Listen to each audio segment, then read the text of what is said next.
melihat ke pintu masuk dengan waspada. Siapa yang berani membuat masalah di rumah bordir? Lelucon macam apa ini? Tempat seperti apa rumah bordir itu? Ini adalah markas utusan bordir. Tidak peduli pejabat pengadilan mana yang dibawa ke sini, mereka semua akan gemetar ketakutan. Namun sekarang, seseorang berani menimbulkan masalah di sini. Beberapa utusan bordir mengacungkan rantai penuai jiwa mereka ke arah itu untuk segera membatasi individu tersebut. Sayangnya, mereka semua dihempaskan kembali oleh kekuatan tak terlihat segera setelah mereka menyerang. Meskipun utusan bordir mampu taktik formasi, dan rantai penuai jiwa menghususkan diri dalam menembus ki, semua itu tidak ada artinya sebelum perbedaan mutlak dalam kekuatan. Ini adalah kultivator peringkat master. Mereka yang hadir menggigil dalam hati. Zuan berbalik juga. Orang yang datang adalah sesepuh berambut putih tinggi dengan alis tajam. Matanya dipenuhi amarah. Zuan tidak bisa menahan senyum. Aku bertanya-tanya siapa itu. Jadi itu Pak Menteri Perang. Aku ingin tahu apa maksud Tuan Menteri Perang dengan menerobos masuk ke rumah sulam. Dia telah melihat Si Miao ikut campur selama upaya pembunuhan Yun Jianyu di Istana Timur, jadi dia mengenali orang ini. Ayah, cepat dan selamatkan aku, ayah. Si Jun menjadi sangat bersemangat saat melihat ayahnya. Dia akhirnya melihat secercah harapan di jurang tak berujung. Metode penyiksaan utusan bersulam terlalu menakutkan, dan dia benar-benar tidak ingin mengalaminya. Si Miao menatap Si Jun. Ketika dia melihat darah di tubuh putranya, wajahnya langsung tenggelam. Dia mengamati tempat itu dengan matanya yang tajam. Siapa yang menyebabkan luka-luka di tubuhnya itu? Utusan bordir saling memandang dengan cemas. Mereka biasanya mendominasi, tetapi itu tidak berarti mereka bodoh. Di depan seorang master, bukankah melangkah maju sama saja dengan meminta untuk dihukum sekarang? Mereka semua menatap Zuan dengan memohon. Dia adalah individu dengan peringkat tertinggi di sini, jadi dialah yang seharusnya berbicara sekarang. Namun, mereka tidak merasa terlalu optimis. Meskipun utusan token emas itu tangguh, tidak ada yang mencapai peringkat master. Apa yang bisa dia lakukan dalam situasi seperti ini? Mereka mungkin akan terbiasa disalahkan, tetapi begitu Komandan Zuxi Cixin kembali, mereka akan membalas dendam pada orang-orang ini. Di bawah tatapan putus asa mereka, Zuan berkata dengan acuh tak acuh, berhentilah mencari kemana-mana. Orang yang memukulnya adalah aku. Tuan 11. Semua utusan token perak dan perunggu dipindahkan, tetapi sama-sama khawatir. Benar saja, Si Miao meledak dengan amarah. Kamu mencari kematian. Anda telah berhasil mengatur Si Miao untuk plus 444 plus 444 plus 444. Pada saat dia selesai berbicara, dia sudah menembak langsung ke Zuan seperti peluru artileri. Seolah-olah tornado telah menyapu ruangan, karena angin kencang membuat beberapa meja langsung meledak. Tuan 11 selesai, pikir sebagian besar utusan bordir hadir. Utusan bordir unggul dalam taktik formasi. Di seluruh rumah bordir, selain Sir Zuxi, itu berarti kematian bagi setiap anggota untuk menghadapi peringkat master. Tetapi tidak ada yang menyangka bahwa, dengan bunyi gedebuk, Zuan segera mengangkat tangannya dan bertukar telapak tangan dengan pihak lain. Gelombang kejut dari benturan membuat debu jatuh dari balok dinding. Utusan bordir bergoyang-goyah dari sisi ke sisi, sementara mereka dengan budidaya yang lebih rendah mulai berdarah dari hidung mereka. Namun, Zuan, yang berada di pusat ledakan, hanya dipukul mundur oleh satu zang. Ekspresinya tampak tenang, seolah-olah dia tidak benar-benar terluka. Sementara itu, Si Miao juga dipukul mundur oleh hampir satu zang. Para penonton sangat terkejut sehingga rahang mereka praktis jatuh ke tanah. Tidak hanya Sir Eleven yang tidak terluka setelah diserang oleh seorang kultivator peringkat master yang marah, dia bahkan sama-sama meledakkan lawannya dengan satu zang. Seberapa mengerikan kultivasi orang ini? Si Miao juga bingung. Dia mengira serangannya akan cukup untuk melukai lawannya secara serius. Dia ingin menggunakan targetnya sebagai contoh. Namun bukan saja dia gagal, dia malah yang malu. Tangan orang ini aneh. Dia ingat bahwa tepat ketika mereka akan melakukan kontak, tangan pihak lain tampaknya telah melepaskan kekuatan hisap yang kuat yang menghabiskan sebagian besar kekuatannya. Itulah mengapa pertukaran mereka tampaknya seimbang. Utusan bordir lainnya berbondong-bondong datang ketika mereka mendengar aktivitas tersebut. Si Miao benar-benar terkepung, mencegahnya tiba-tiba menyerang lagi. Setelah serangan telapak tangan Si Miao dengan mudah ditangani, dia sangat terkejut. Bagaimana dia bisa berani menyerang lagi? Zuan berkata dengan tegas, betapa kurang ajarnya. Apakah Anda tahu jenis kejahatan apa yang memasuki rumah sulam tanpa izin? Petik 2. Semua orang yang melanggar tanpa izin akan mati. Seorang utusan bordir ditambahkan dari samping. Ada banyak orang yang terluka karena mereka menghalangi jalan Si Miao. Mereka sangat marah sekarang. Kapan mereka pernah begitu menderita di markas mereka, sejak utusan bordir didirikan? Jadi bagaimana jika dia adalah seorang menteri perang? Utusan bordir terpisah dari pengadilan. Mereka tidak perlu tunduk pada siapapun. Zuan geli ketika mendengar ini. Benar-benar tidak banyak yang bisa dia lakukan untuk klan Si sebelumnya, tetapi orang ini akhirnya mencari kematian hari ini.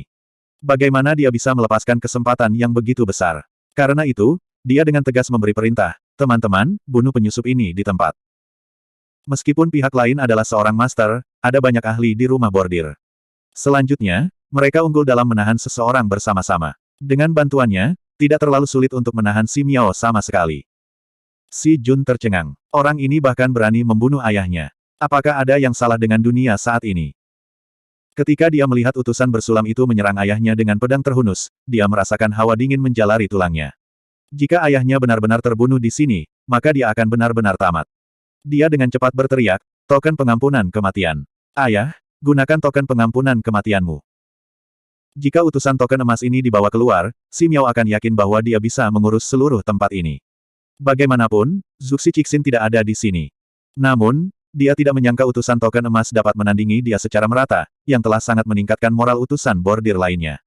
Jika mereka benar-benar bertarung, dia bahkan mungkin memiliki peluang untuk kalah. Dia tiba-tiba menyadari sesuatu ketika dia mendengar pengingat putranya. Dia dengan cepat mengeluarkan token pengampunan kematian emas gelap dan mengangkatnya di atas kepalanya. Ini adalah tanda pengampunan kematian yang mulia. Siapa yang berani membunuhku? Utusan bordir saling memandang dengan cemas dan berhenti bergerak maju. Mereka milik infrastruktur rahasia kaisar. Mereka dapat mengabaikan ancaman pejabat manapun, tetapi mereka tidak dapat mengabaikan perintah kaisar. Zuan mulai menemukan situasi ini rumit juga. Dia tidak menyangka orang ini memiliki hal seperti itu pada dirinya. Orang-orang yang telah diberikan hal seperti itu dalam sejarah tidak pernah memiliki akhir yang baik. Misalnya, di dinasti Ming, bagi mereka yang telah diberikan tanda pengampunan kematian oleh Zhu Yuanzhang, seluruh klan mereka dibasmi akan dianggap lebih ringan. Tentu saja, kaisar memiliki wewenang untuk memutuskan apakah dia ingin mengampuni mereka atau tidak. Namun, sebagai subjek, mereka tidak dapat melampaui otoritas mereka, atau mereka akan menarik kecurigaan kaisar. Zuan hanya bisa menunjuk Si Jun dan berkata, hanya ada satu tanda pengampunan kematian. Karena dia tidak punya, terus pukul dia. Si Jun tercengang. Dia tidak menyangka bahwa dia masih akan menjadi badut yang sebenarnya. Dia dengan cepat mengulurkan tangannya ke arah Si Miao. Ayah, ayah, cepat dan beri aku token pengampunan kematian. Zuan tersenyum. Ah, sungguh keluarga yang penuh kasih. Diam, dahi Si Miao menjadi gelap. Apa yang salah dengan putranya hari ini? Kenapa dia tiba-tiba menjadi begitu bodoh? Token ini tidak melindungiku sendirian. Saat itu, Yang Mulia secara pribadi mengatakan bahwa selama klan Si tidak berkonspirasi melawan kekaisaran, ini akan cukup untuk melindungi seluruh klan kita. Si Jun akhirnya terbangun dari linglungnya. Dia benar-benar sangat ditakuti oleh utusan bordir ini. Dia menatap Zuan dengan kesal karena malu. Itu semua karena orang ini. Anda telah berhasil mengatur Si Jun untuk plus 233 plus 233 plus 233. Pada akhirnya, Si Miao membawa Si Jun pergi dengan token pengampunan kematian. Utusan bordir dibiarkan terlalu takut melakukan sesuatu yang salah. Selain itu, mereka tidak menjalani prosedur yang benar untuk menahan Si Jun, jadi mereka hanya bisa membebaskannya. Utusan bordir semua pergi untuk mengajukan keluhan kepada kaisar dengan kemarahan yang benar. Zuan tahu bahwa kaisar kemungkinan besar tidak akan memperhatikan masalah ini, karena klan Si bukanlah klan yang normal. Selanjutnya, kecelakaan itu terjadi di Istana Timur, jadi dia tidak bisa mengkritik mereka terlalu keras. Benar saja, kaisar hanya memarahi Si Miao sedikit dan menghukumnya dengan memotong gajinya selama 1 tahun, dan kemudian masalah itu dibatalkan. Si Jun juga tidak bisa diselidiki lebih lanjut. Sementara Zuan sedang pusing memikirkan masalah ini, Istana Perdamaian mengirim seorang Kasim untuk menghubunginya. Permaisuri telah mengundangnya untuk audiensi. Bab 732, Anda pasti bisa membantu saya. Permaisuri. Zuan menjawab, terkejut. Dia sebenarnya memiliki beberapa hal yang dia perlu bicarakan dengan permaisuri tentang dirinya sendiri. Dia langsung menuju Istana Perdamaian, dan bertemu dengan Kasim Lu di luar istana. Kasim Lu menatapnya, dan kemudian mengungkapkan senyum yang tampak lebih pahit daripada jika dia menangis. Kamu harus masuk ke dalam, permaisuri sedang menunggumu. Petik 2. Zuan merasakan hawa dingin menjalar di punggungnya. Mengapa cara orang ini memandangnya begitu aneh? Tolong beritahu saya bahwa dia tidak menyukai saya. Saat dia masuk ke dalam, wewangian berputar-putar di sekelilingnya. Aroma unik mereka secara alami menenangkan suasana hatinya. Saya menyapa permaisuri, katanya dengan hormat. Masih ada pelayan dan Kasim di dekatnya, jadi dia harus menunjukkan etiket yang tepat. Permaisuri duduk di singgasana Phoenix-nya. Pakaiannya yang indah tampak semakin mengesankan semakin lama Zuan terlihat. Ketika dia melihatnya, seolah-olah dia sedang melihat masa depan Putri Mahkota. Meskipun keduanya tidak memiliki hubungan darah, mereka masih memiliki beberapa kesamaan dalam hal ketenangan dan keanggunan. Tunggu, tidak, setidaknya ada satu perbedaan besar. Samar-samar aku bisa melihat keledai konyol permaisuri dari sini. Itu bukan sesuatu yang bisa dibandingkan dengan Putri Mahkota, pikir Zuan. Tentu saja, Putri Mahkota juga tidak buruk. Dia masih ingat perasaan elastis yang dia alami hari itu. Itu membawa perasaan muda yang sama sekali berbeda dari permaisuri. Permaisuri melambaikan tangannya, memberi isyarat agar semua orang mundur untuk saat ini. Hanya Gui kecil dan Zuo kecil yang tersisa untuk menunggu mereka. Meskipun dia adalah permaisuri yang disegani, masih banyak tabu yang terlibat dalam pertemuan dengan subjek luar. Dia perlu menahan beberapa orang di sini. Ketika pelayan dan Kasim lainnya pergi, dia memberi isyarat agar Gui kecil dan Zuo kecil menunggu di luar pintu. Keduanya mundur dengan hormat. Ketika mereka melewati Zuan, mereka memberinya senyum ramah. Mereka dengan jelas mengingat kebaikan yang telah dia tunjukkan kepada mereka. Hanya ada dua orang yang tersisa segera sesudahnya. Permaisuri berkata dengan acuh tak acuh, jika ada orang lain yang menatap permaisuri ini seperti ini, aku pasti sudah mencungkil mata mereka. Zuan menghela nafas panjang. Permaisuri sangat cantik, namun kamu hanya bisa menghabiskan waktumu sendirian di istana yang kosong ini. Para pelayan lain memiliki keraguan terhadap status dan prestise yang mulia dan tidak berani melihat Anda. Kecantikan ini benar-benar disia-siakan, jadi secara alami saya perlu menatap sedikit lebih lama untuk membantu mengimbanginya. Petik 2. Pipi permaisuri memerah. Matanya yang agak galak, tapi indah melembut. Mulutmu manis seperti biasanya. Namun, saya khawatir kata-kata ini akan cukup untuk mengakhiri hidup Anda jika sampai ke telinga yang mulia. Yang mulia tidak ingin orang lain melakukan hal-hal yang seharusnya dia lakukan. Zuan terkejut. Bagaimanapun, ini adalah wanita dewasa dan canggih. Dia sama baiknya dalam menggoda balik. Jika dia tidak berhati-hati, dia mungkin akan kehilangan dirinya sendiri dan pergi terlalu jauh. Dia menjawab sambil tersenyum, selama Yang Mulia tidak membicarakannya, bagaimana mungkin Yang Mulia tahu? Kaisar itu selalu menggunakan kekuatan untuk mengancamnya, terus-menerus menggunakan rasa takut, jadi dia secara alami sangat marah. Kata-katanya tidak lagi terdengar hormat. Ekspresi permaisuri tenggelam. Berani. Kamu berani mengatakan sesuatu yang sangat tidak sopan. Petik 2. Jika itu orang lain, mereka mungkin benar-benar takut padanya, tetapi Zuan tidak terguncang sedikitpun. Yang Mulia telah meminta semua orang untuk pergi. Haruskah saya menganggap ini sebagai pesan tersirat? Petik 2. Permaisuri menatap lurus ke arahnya. Beberapa saat kemudian, dia tertawa terbahak-bahak. Lagi pula kau benar-benar tidak seperti pelayan lainnya. Tiba-tiba aku merasa memiliki pasangan sepertimu membuat segalanya lebih menarik. Apakah begitu? Zuan menolak berkomentar. Yang Mulia, mengapa Anda mencari saya hari ini? Apa? Aku tidak bisa memintamu untuk datang jika aku tidak membutuhkanmu untuk apapun. Permaisuri berdiri. Saat dia bergerak, aroma menyegarkan memenuhi indera Zuan. Zuan memandang wajahnya yang berseri-seri dan cantik. Mungkin Yang Mulia telah sendirian begitu lama sehingga Anda menginginkan seorang pria. Permaisuri tertawa. Matanya berkedip dengan cahaya aneh. Bisakah aku tidak? Sekarang giliran Zuan yang benar-benar terpana. Ketika dia melihat ekspresi kosongnya, Permaisuri mendengus. Kamu pelayan sialan, kamu benar-benar mengejarku. Saya benar-benar tidak tahu apakah Anda bodoh atau hanya sangat berani. Petik 2. Zuan berkata, saya tidak berani sama sekali, saya selalu berperilaku baik di pengadilan. Saya tidak berani melewati batas apapun. Petik 2. Heh. Permaisuri mencibir. Jika Anda benar-benar ingin mengikuti aturan, semua pria di istana ini harus Kasim. Apakah seseorang yang pengecut berani menyentuh bahkan Putri Mahkota? Ekspresi Zuan menjadi serius. Baik Putri Mahkota dan aku tidak bersalah. Yang Mulia, tolong jangan katakan hal-hal yang tidak masuk akal. Permaisuri mencibir. Orang lain mungkin benar-benar berpikir kamu tidak begitu berani jika mereka melihatmu, tapi kamu bahkan berani memperlakukanku. Huff, untuk apa seorang Putri Mahkota diperhitungkan? Zuan tidak membiarkan kata-katanya memengaruhinya. Jika saya tidak bersalah, mengapa Yang Mulia membiarkan saya pergi? Alis Permaisuri berkerut erat. Itulah yang paling saya bingungkan. Dengan sifat Zhao-Han, bahkan jika Anda tidak bersalah, tidak akan ada alasan untuk membuat Anda tetap hidup setelah skandal pecah antara Anda dan Putri Mahkota. Mungkin aku hanya beruntung. Zuan menghela nafas. Bagaimanapun, mereka benar-benar suami dan istri. Wanita ini terlalu memahami Kaisar. Hanya saja Kaisar masih membutuhkannya untuk berurusan dengan Raja Qi dan tidak benar-benar berencana untuk melepaskannya. Setelah Raja Qi ditangani, Kaisar akan segera menyingkirkannya. Selanjutnya, dia bertugas mencari tahu siapa yang menjebak Putri Mahkota. Jika dia tidak memberikan hasil apapun, itu akan menjadi gang untuk Zuan. Keparat. Dia jelas membutuhkan saya untuk bekerja untuknya, namun dia masih terus-menerus mengancam untuk membunuh saya. Zuan menjadi semakin gugup, karena tenggat waktu semakin dekat. Benar, kamu mengirim Chu Fesmis terakhir kali agar aku menyelidiki pelayan dan Kasim itu, kata permaisuri tiba-tiba. Bahkan sebelum dia menyelesaikan kalimatnya, Zuan bertanya, terkejut, apakah kamu menemukan sesuatu? Si Jun telah dibawa pergi, jadi jejaknya terpotong. Dia sangat kesal dengan situasi ini. Permaisuri bingung. Bukannya kamu sedang menyelidiki kasus ini, jadi mengapa kamu begitu khawatir? Zuan tidak mengungkapkan niatnya yang sebenarnya. Setidaknya aku harus mencari tahu siapa yang menjebakku, kan? Saya tidak begitu luar biasa sehingga saya bisa mengetahuinya, kata permaisuri, saya hanya berhasil menghilangkan beberapa tersangka.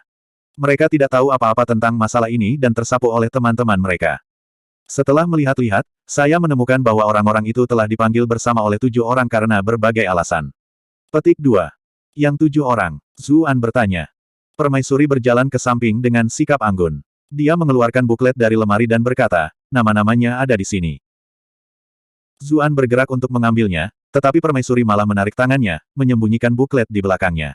Apa manfaat yang akan saya dapatkan jika saya memberikan ini kepada Anda? Zuan mengerutkan kening. Manfaat seperti apa yang kamu inginkan? Selama saya bisa menjaganya, saya pasti akan melakukannya. Pada saat yang sama, dia penasaran. Ini adalah permaisuri yang mulia. Apa yang tidak dia miliki? Mengapa dia membutuhkan sesuatu darinya?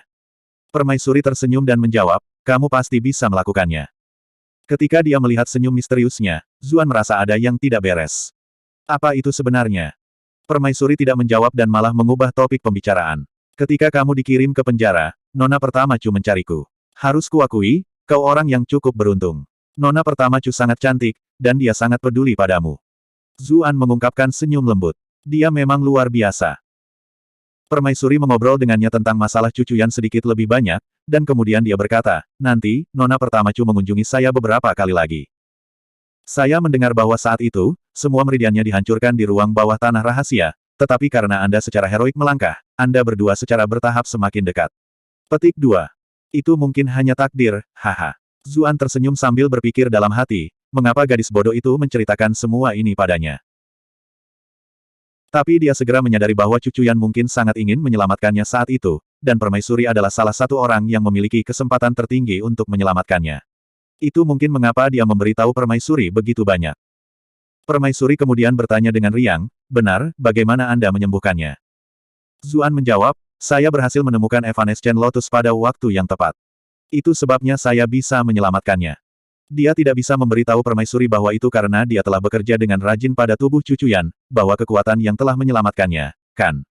Jika dia mengatakan ini, permaisuri juga tidak akan mencurigainya. Apakah begitu? Permaisuri berkomentar dengan acuh tak acuh. Zuan berkata, saya sudah menjawab semuanya. Sudah waktunya bagimu untuk memberiku buklet itu, kan? Permaisuri masih menggelengkan kepalanya. Kembalilah di malam hari. Aku akan memberikannya padamu kalau begitu. Zuan terkejut. Kenapa harus menunggu sampai malam? Permaisuri menjawab, karena aku membutuhkanmu untuk membantuku dengan sesuatu. Bab 733, Perangkap. Zuan tidak bisa menahan diri untuk tidak berkata, mengapa harus di malam hari? Saya harus berada di luar istana setelah senja.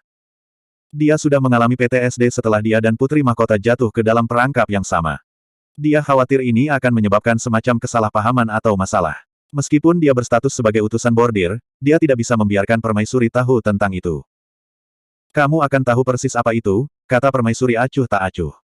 Adapun meninggalkan istana, kamu tidak perlu khawatir.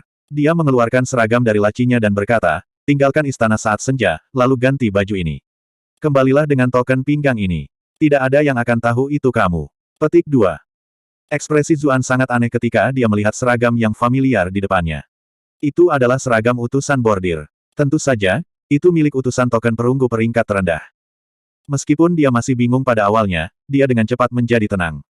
Sumber daya yang dimiliki permaisuri benar-benar di luar imajinasinya. Tidak terlalu mengejutkan baginya untuk mendapatkan seragam utusan bordir. Tetap saja, bahkan dengan segala pengaruhnya, dia hanya bisa mendapatkan seragam token perunggu. Tampaknya sifat rahasia utusan bordir masih tangguh. Oke, aku akan kembali malam hari, kata Zuan. Dengan identitasnya, masuk di malam hari tidak terlalu sulit. Karena dia punya alasan yang tepat kali ini, dia jelas tidak akan menolak. Dia juga ingin tahu dengan apa permaisuri membutuhkan bantuannya. Ketika Zuan pergi, sosok suram Kasim Lu muncul di ruangan itu. Dia bertanya, Yang Mulia, apakah Anda sudah membuat keputusan? Ekspresi permaisuri acuh tak acuh. Apakah saya punya pilihan? Jika saya tahu ini masalahnya sejak awal, saya tidak akan melakukan itu. Tapi sebaliknya, aku akhirnya meninggalkan beberapa bahaya tersembunyi. Kasim Lu ragu-ragu. Mungkin tidak seperti yang dipikirkan Yang Mulia. Permaisuri menggelengkan kepalanya. Tidak akan ada ruginya jika aku salah menebak. Namun, jika tebakanku benar, matanya mulai memanas. Mata Eun Chulu juga berkedip dengan pancaran yang aneh. Kalau begitu aku berharap yang terbaik untukmu. Mata indah permaisuri menatap kosong. Kamu pelayan terkutuk, mengapa kamu terlihat lebih bersemangat daripada aku? Kasim Lu mencibir. Pelayan ini hanya senang untuk Yang Mulia. Akhirnya ada harapan setelah Yang Mulia menderita selama bertahun-tahun. Permaisuri mengangkat alisnya, dan dadanya naik turun dengan cepat. Dia jelas tidak tenang saat ini. Dia bertanya, bagaimana dengan hal-hal lain? Kasim Lu berkata dengan hormat, Yang Mulia, tolong jangan khawatir. Semuanya sudah beres. Permaisuri menyuarakan pengakuannya. Dia melambaikan tangannya, menunjukkan padanya untuk mundur sekarang. Kemudian, dia berjalan ke cermin perunggu dan menatap bayangannya, dengan lembut membelai pipinya sendiri. Jari kelingking dan jari manisnya memiliki permata berharga, membuat kulitnya terlihat lebih glamor dan cantik. Setelah Zuan meninggalkan istana perdamaian, dia mengambil jalan memutar. Ketika dia yakin tidak ada yang mengikutinya, dia mengganti seragamnya dengan Golden Token 11 dan kembali ke rumah bordir, di mana seseorang dengan cepat datang untuk memberitahu dia tentang hasil penyelidikan. Adik Xin Rui bernama Hua Bao. Dia adalah orang yang tidak berguna yang bermalas-malasan dan suka pergi ke sarang perjudian. Dia kalah lebih banyak daripada menang, dan dia akan selalu meminta lebih banyak uang kepada ibunya. Namun, ibunya tidak menghasilkan banyak uang dari memperbaiki pakaian, jadi hampir selalu Xin Rui yang memberinya uang. Tampaknya baru-baru ini, Nyonya Hua telah menemukan dia seorang istri, dan dia bahkan telah menyiapkan banyak hadiah. Semua orang yang mengenal Hua Bao cemburu karena dia memiliki kakak perempuan yang hebat. Lagi pula, orang yang membuat semua ini mungkin adalah kakak perempuannya. Para tetangga tiba-tiba menyadari bahwa Nyonya Hua sangat menyayangi putra ini, namun dia terus-menerus mengkritik putrinya. Pada titik tertentu, putri itu benar-benar tidak tahan dengan kebiasaan judi adiknya, dan mengatakan bahwa dia tidak mau mendukungnya lagi. Nyonya Hua menangis tanpa henti hari itu dan menyebut putrinya tidak berbakti, mengatakan bahwa dia ingin klan Hua tidak memiliki penerus. Para tetangga semuanya bersimpati dengan putri Madam Hua. Mereka telah bertemu dengannya beberapa kali dan tahu bahwa dia cantik, dan temperamennya juga lembut. Banyak orang bahkan mencoba bertindak sebagai mak comblang untuknya. Tetapi kemudian, mereka mengetahui bahwa dia bekerja di istana. Selain itu, mereka tidak ingin terlibat dengan adik laki-lakinya yang kecanduan judi. Dengan demikian, para tetangga itu menyerah pada pemikiran itu. Zuan menghela nafas dalam ketika dia mendengar hasilnya. Dia tidak menyangka dunia ini juga memiliki putra manja. Dia kemudian bertanya, ngomong-ngomong, apakah kamu mendapatkan gambar kereta? Bawahan itu menjawab, iya, tetapi orang-orang itu tidak tahu banyak, jadi mereka langsung bingung ketika melihat sesuatu yang sedikit rumit, meskipun itu hanya kereta biasa di ibu kota. Zuan mengambil gambar itu dan melihatnya. Sepertinya tidak ada informasi berharga yang bisa dia dapatkan dari ini. Tetap saja, itu masuk akal. Lagi pula, mengapa pihak lain menggunakan kereta yang akan memberikan identitas mereka? Seorang utusan token perak yang bertanggung jawab atas urusan internal istana datang untuk melaporkan, Tuan 11, kami menyelidiki semua sumur, kolam, danau, dan tempat persembunyian istana kekaisaran lainnya. Kami menemukan beberapa set kerangka, tapi semuanya milik kasus lama. Selanjutnya, kami telah mengkonfirmasi bahwa tidak satupun dari mereka adalah Xin Rui. Zuan tercengang ketika mendengar ini. Tidak heran ada begitu banyak desas-desus supernatural tentang bekas istana kekaisaran dunianya. Siapa yang tahu berapa banyak kematian tragis dan jiwa pendendam di tempat-tempat seperti ini. Bagaimanapun juga, istana kekaisaran adalah tempat yang mengerikan. Tapi seharusnya tidak. Zuan mulai kesal. Kami tidak dapat menemukan catatan tentang dia meninggalkan istana, namun kami tidak dapat menemukannya di dalam istana. Bagaimana mungkin orang yang hidup menghilang ke udara tipis? Utusan token perak berkata, tidak ada catatan tentang dia pergi hidup-hidup. Bagaimana jika dia dibunuh, dan kemudian dibawa keluar? Zuan terkejut. Itu masuk akal, ada cincin spasial di dunia ini. Tapi tetap saja, penyimpanan spasial orang lain tidak sekonyol Brilliant Glass Bat miliknya. Hal seperti itu sepertinya tidak terlalu mungkin. Dia segera memerintahkan, kalian semua harus menyelidiki catatan untuk masuk dan keluar dari gerbang istana. Kali ini, jangan mencari Xin Rui, sebagai gantinya, lihat apakah ada yang pergi membawa penyimpanan spasial. Petik 2. Utusan token perak menggelengkan kepalanya. Tuan 11, ada sesuatu yang tidak Anda ketahui. Tidak ada penyimpanan spasial yang diizinkan masuk atau keluar dari istana. Ini demi mencegah mereka yang memiliki motif tersembunyi membawa bahan-bahan berbahaya untuk menyakiti orang-orang terhormat. Ada personel khusus di setiap gerbang yang bertanggung jawab atas tugas ini. Zuan tercengang. Dia tidak menyangka keamanan istana begitu ketat. Mereka bahkan berhasil memikirkan hal ini. Untungnya, dia sudah menyempurnakan Brilliant Glass Bat di tubuhnya, jadi orang lain tidak bisa menyelidikinya sama sekali. Tunggu. Jika keamanan istana kekaisaran sangat ketat, lalu bagaimana Yun Jianyu dan yang lainnya bisa masuk? Pikir Zuan. Meskipun kasus itu telah selesai, dia tahu bahwa Cheng Xiong hanyalah kambing hitam. Dia tidak menemukan pelaku sebenarnya di balik kasus Yun Jianyu. Dia menggelengkan kepalanya untuk menjernihkan pikirannya dari pikiran yang tidak teratur seperti itu. Menyelidiki hal-hal itu bukanlah prioritas utama saat ini, jadi dia fokus pada kasusnya saat ini. Kalau begitu kalian semua harus keluar dan menyelidiki untuk melihat apakah ada orang yang membawa paket besar. Saya sudah mengamati bahwa ada pemeriksaan keamanan yang ketat saat memasuki istana, tetapi meninggalkan istana dengan barang-barang jauh lebih mudah. Petik 2. Dia curiga bahwa Xin Rui mungkin telah dibawa keluar sebagai mayat. Tentu saja, jika pihak lain memiliki hal-hal seperti bubuk pengurai mayat yang ditemukan di drama TV itu, dia hanya bisa mengaku kalah. Ekspresi utusan token perak berubah. Dia baru saja akan mengatakan sesuatu, tetapi Zuan sudah melemparkan setumpuk uang kertas perak. Aku benar-benar merepotkanmu selama ini. Ambil ini dan bagi dengan semua orang. Setelah Anda menyelesaikan tugas ini, akan ada lebih banyak hadiah dari Yang Mulia juga. Petik 2. Jika Zuan ingin orang bekerja seperti budak untuknya, dia tidak bisa meniru pengusaha yang hanya tahu bagaimana mengoceh tentang cita-cita di dunia masa lalunya, kan? Lagi pula, dia punya lebih dari cukup uang sekarang, dan Putri Mahkota telah menghadiahinya sedikit belum lama ini. Mata utusan token perak berbinar ketika dia melihat catatan itu. Dia tidak mengganggu Zuan lebih jauh, seperti yang diharapkan, dan dengan senang hati pergi untuk menyampaikan perintah. Setelah Zuan menyibukkan diri selama beberapa jam lagi, malam berangsur-angsur turun. Dia pergi menggunakan identitas normalnya untuk meninggalkan catatan. Itu adalah celah yang dia tinggalkan selama masalah dengan Putri Mahkota terakhir kali. Dia tidak ingin mengulangi kesalahan itu. Begitu berada di luar, dia berganti ke seragam utusan token perunggu yang diberikan permaisuri kepadanya. Setelah memasuki kembali istana, dia menuju ke Istana Damai. Istana Perdamaian adalah istana pribadi permaisuri. Dalam keadaan normal, akan ada banyak pelayan dan kasim di sekitar. Namun, istana tampak sangat sepi hari ini. Hanya beberapa orang yang lewat sesekali. Zuan menjadi waspada. Permaisuri tidak memasang jebakan untukku, kan? Bab 734, dipukuli. Setelah ditipu terakhir kali di Istana 100 Bunga, Zuan benar-benar ketakutan. Karena itu, dia dengan cepat menggunakan lencana gioknya untuk mengendalikan makhluk kecil di sekitarnya. Ada banyak kucing di malam hari, jadi dia menggunakan mata mereka untuk memeriksa gangguan di sekitarnya. Ketika dia yakin tidak ada penyergapan di istana, dia kemudian diam-diam menyelinap masuk. Tiba-tiba, Zuan punya firasat buruk. Dia dengan cepat berhenti dan bersembunyi di balik pohon. Dia melihat sekelompok orang menuju ke arahnya melalui mata kucing. Salah satu sosok berjubah kuning cerah adalah Kaisar sendiri, Zhao Han. Seluruh tubuh Zuan dipenuhi keringat dingin. Permaisuri, apa artinya ini? Dia membuatku datang ke sini, namun Kaisar datang sendiri. Apa dia mencoba menghancurkanku? Dia bahkan tidak berani bernapas terlalu keras. Pada saat yang sama, dia menggunakan teknik mirror meraj untuk membuat auranya sendiri semakin redup. Ketika Kaisar lewat, tidak ada orang lain yang memperhatikan apapun, tetapi Kaisar tiba-tiba berhenti. Yang Mulia, apakah ada yang salah? Kasim Wen melangkah maju dan bertanya. Kaisar berbalik untuk melihat ke arah Zuan bersembunyi. Matanya sangat tajam saat dia berteriak, tunjukkan dirimu. Kamu berani masuk tanpa izin di sini. Petik 2. Pohon di depan Zuan meledak begitu Kaisar selesai berbicara. Dia secara tidak sadar ingin menghindar, tetapi dia menemukan bahwa udara di sekitarnya menjadi sangat kental. Seolah-olah kekuatan tak terlihat menahannya. Dia tiba-tiba menyadari sesuatu.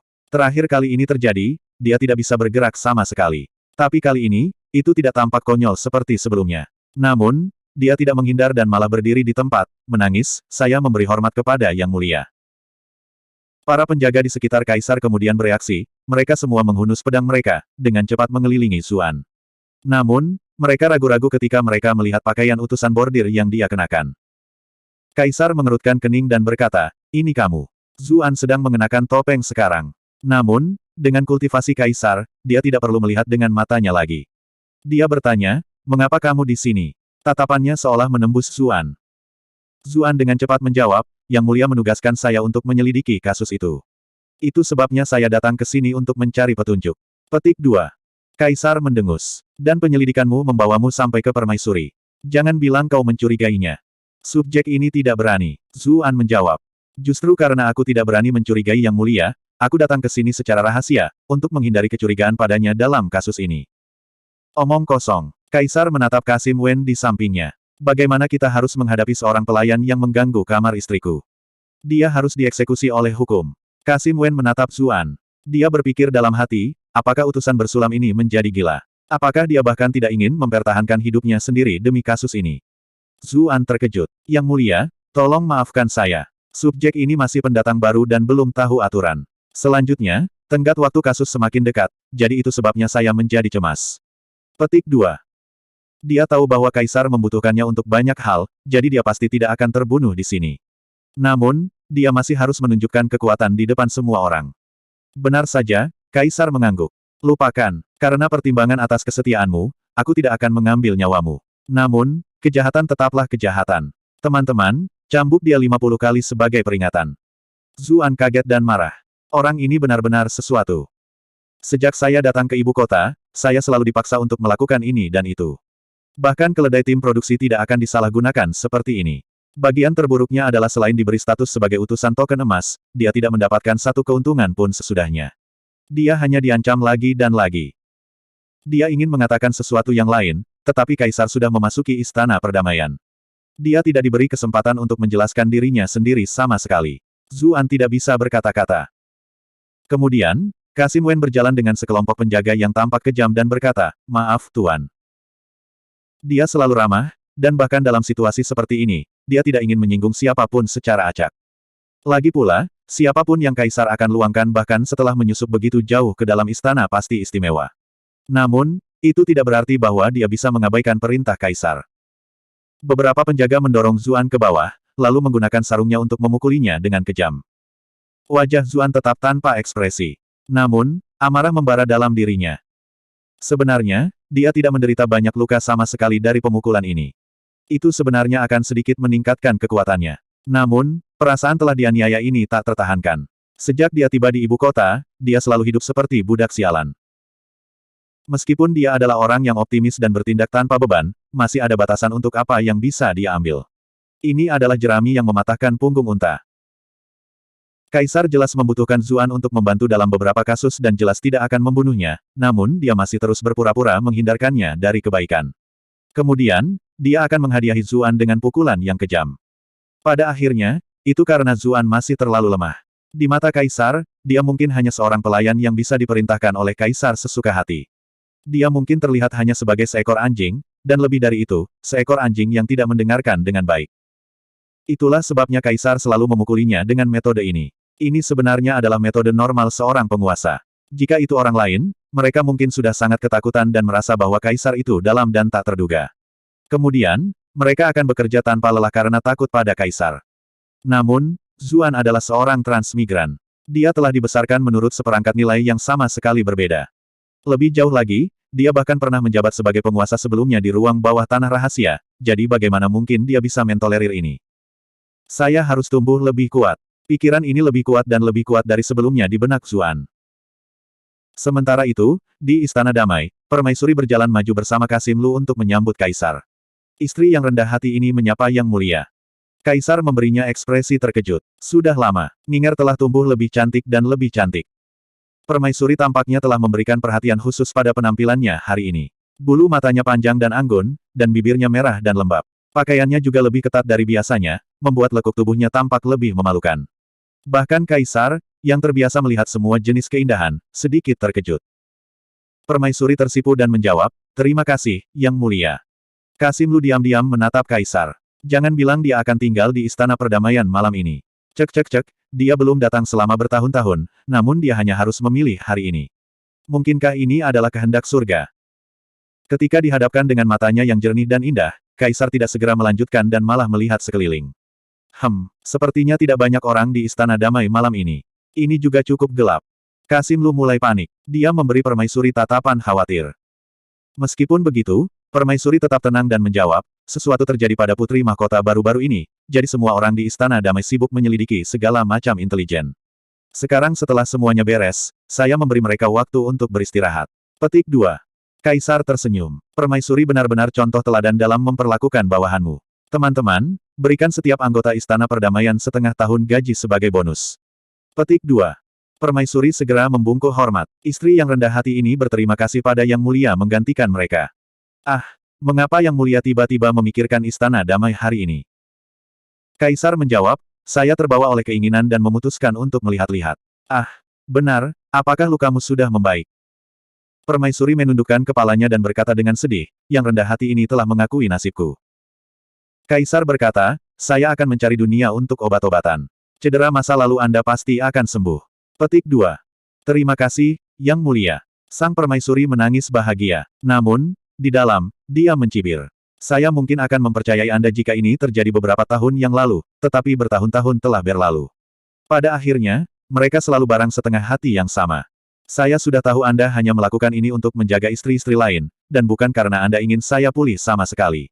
Pada akhirnya, dia harus menemukan solusi sendiri. Ah, benar, aku mendengar teriakan di luar. Apa yang terjadi? Permaisuri khawatir bahwa Kaisar mungkin membaca niatnya yang sebenarnya dan dengan cepat mengubah topik pembicaraan. Hanya utusan bordir yang bodoh. Aku sudah berurusan dengannya. Kaisar terdengar seolah-olah dia hanya berbicara tentang sesuatu yang tidak penting. Permaisuri terkejut. Dia segera memikirkan seragam utusan bordir yang dia berikan kepada Zuan. Apakah itu dia? Ini terlalu sial, kan? Semua rencanaku berantakan. Meskipun dia sangat marah sekarang, dia tidak menunjukkan apa-apa. Dia juga tidak terus bertanya tentang hal itu. Lagi pula, akan aneh bagi seorang permaisuri yang kuat untuk mengkhawatirkan satu utusan bordir. Selanjutnya, pria di depannya ini juga orang yang paranoid. Keduanya mengobrol lebih lama sebelum Kaisar bangkit dan berkata, Permaisuri, tolong luangkan waktu untuk beristirahat dan pulih. Kaisar ini akan kembali duluan. Permaisuri tampak kecewa. Yang Mulia tidak akan menginap malam ini. Alis Kaisar sedikit berkerut. Kemudian, dia menggelengkan kepalanya. Terlalu banyak hal yang terjadi baru-baru ini. Masih banyak urusan resmi yang harus saya urus. Ekspresi Permaisuri sepertinya menunjukkan bahwa dia mengharapkan ini. Tapi tentu saja, dia masih hormat dan hormat di permukaan. Urusan kekaisaran adalah yang paling penting. Aku akan menemani Yang Mulia. Permaisuri, tidak perlu melihatku keluar. Kaisar menjawab sebelum berbalik untuk meninggalkan Istana Damai. Saat Kaisar keluar, dia bertemu Zuan, yang baru saja dihukum. Kasim Wen kembali untuk memberikan laporan, yang ditanggapi Kaisar sebelum menatap Zuan. Dia berkata, pastikan untuk lebih memperhatikan lain kali. Bagian dalam istana berbeda dengan bagian luarnya. Jika kamu membuat kesalahan ini lagi, bahkan aku tidak bisa melindungimu. Dia berpikir, anak ini dari jalanan. Dia agak terlalu liar dan perlu dipukuli sesekali. Zuan dipenuhi dengan kutukan di dalam. Bagaimana mungkin orang seperti dia, yang akrab dengan seni tata negara penguasa, tidak melihat melalui metode ini? Orang ini jelas mengancamnya, namun dia menunjukkan penampilan yang baik hati ini. Tentu saja, meskipun itu yang dia pikirkan, dia tidak menunjukkan jejaknya di permukaan.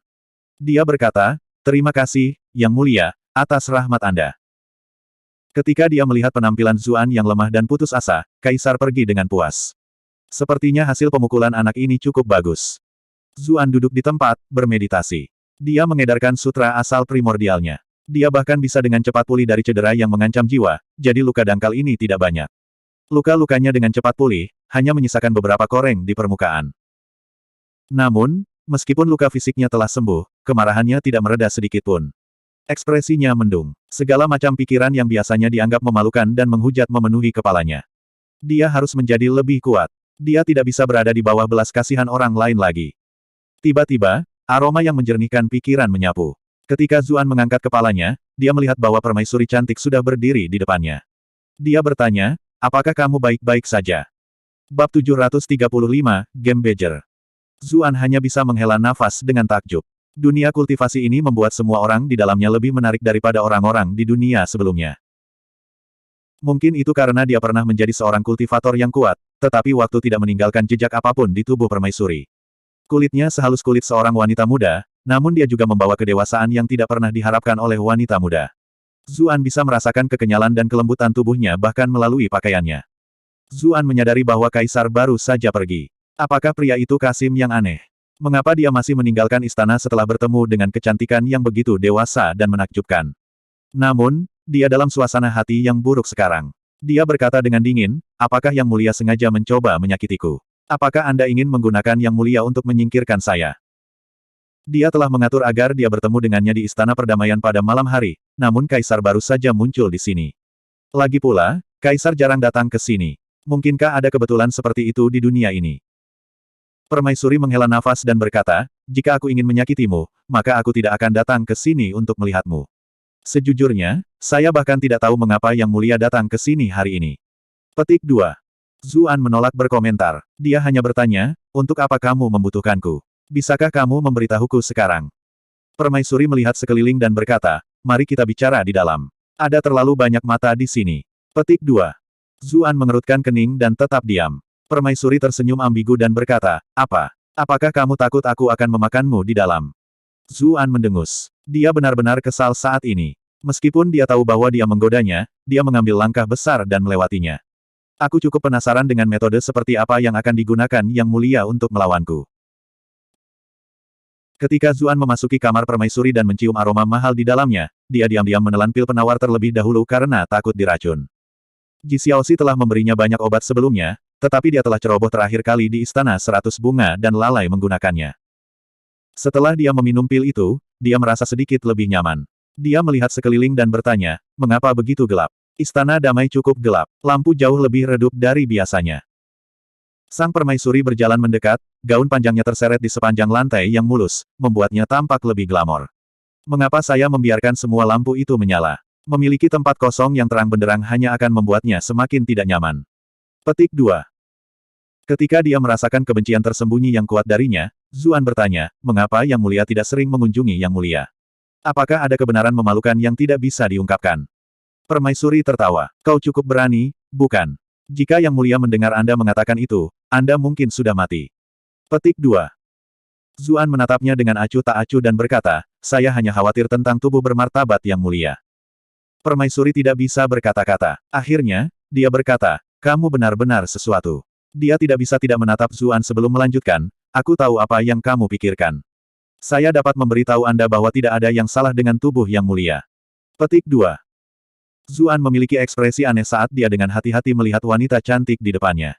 Dia tidak berpikir ada pria yang tidak akan tergoda oleh kecantikan yang menakjubkan seperti ini.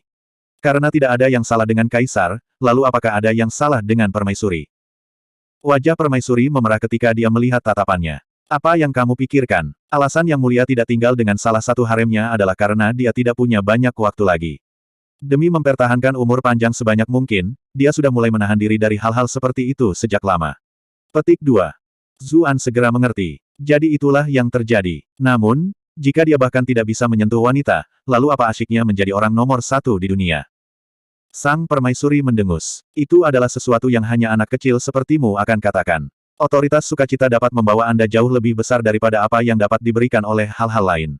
Begitu Anda mencapai levelnya, Anda akan menemukan banyak hal yang lebih menarik daripada wanita. Zuan sama sekali tidak setuju dengan pernyataannya.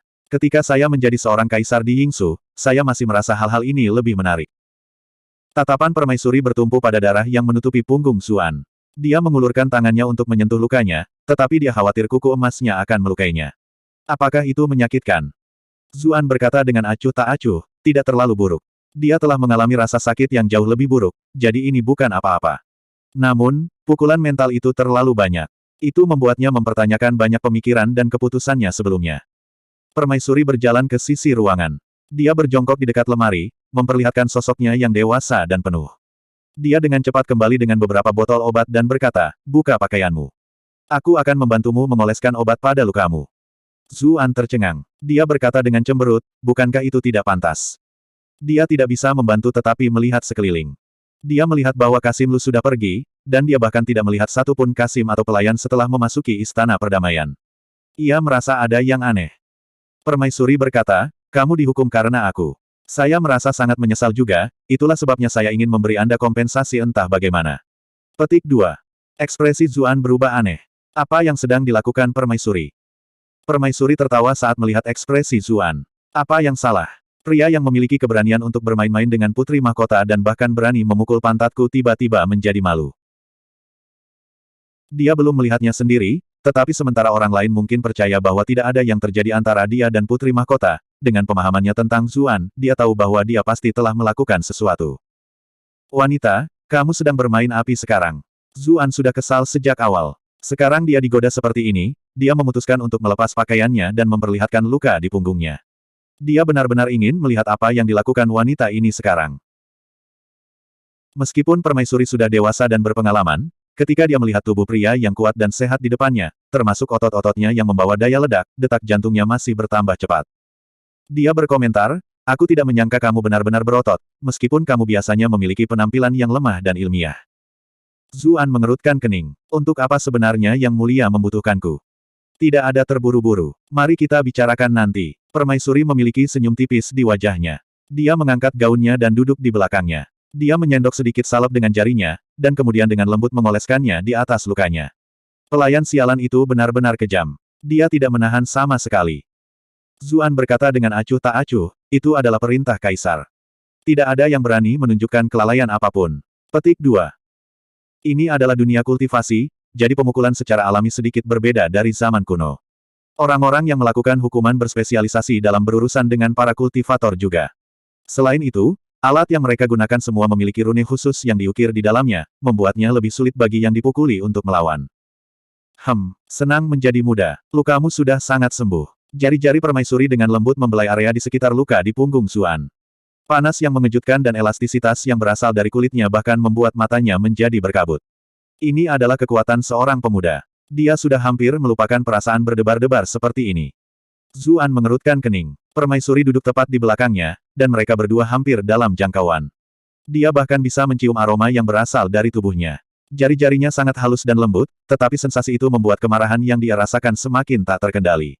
Karena takut sesuatu akan terjadi, dia berkata dengan muram, "Yang Mulia, apakah Anda merayu saya sekarang?" Permaisuri terkekeh dan berkata, "Aku hanya mengoleskan obat untukmu." Zuan terdiam. Apa yang terjadi? Jika seorang selir mendengarnya berbicara secara langsung, bukankah ekspresi mereka harus segera berubah, diikuti oleh mereka yang membuat jarak? Pasti ada sesuatu yang mencurigakan terjadi, tetapi wanita ini menolak untuk mengakuinya. Bagaimanapun, seorang wanita dewasa jauh lebih baik dalam memahami ketegangan dalam hubungan daripada seorang wanita muda. Zuan tidak bisa lagi duduk diam dan bangkit. Jika Yang Mulia tidak membutuhkan yang lain, maka saya akan pergi dulu. Permaisuri meraih tangannya. Apa yang salah? Apakah Anda takut seburuk itu oleh putri mahkota? Apakah kamu takut aku akan menjebakmu juga? Zuan menghela nafas dan berkata, apakah saya salah? Perilaku Yang Mulia hari ini sangat aneh. Saya punya alasan untuk curiga bahwa ini semua adalah permainan luak. Petik 2. Permainan bejer. Permaisuri tercengang. Dia belum pernah mendengar istilah seperti itu sebelumnya.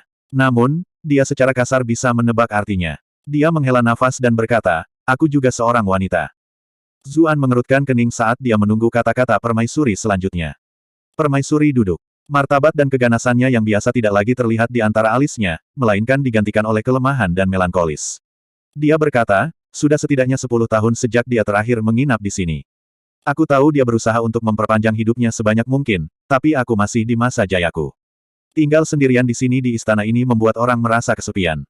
Detak jantung Zuan semakin cepat. Namun, dia tidak mempercayainya dengan mudah. Apakah Yang Mulia tahu bahwa apa yang baru saja Anda katakan sudah cukup untuk menghancurkan seluruh klan Anda? Permaisuri perlahan berdiri. Dia mengambil langkah maju, menutup jarak di antara mereka. Zuan bahkan bisa melihat bulu matanya bergetar ringan, dan dia bisa merasakan napasnya.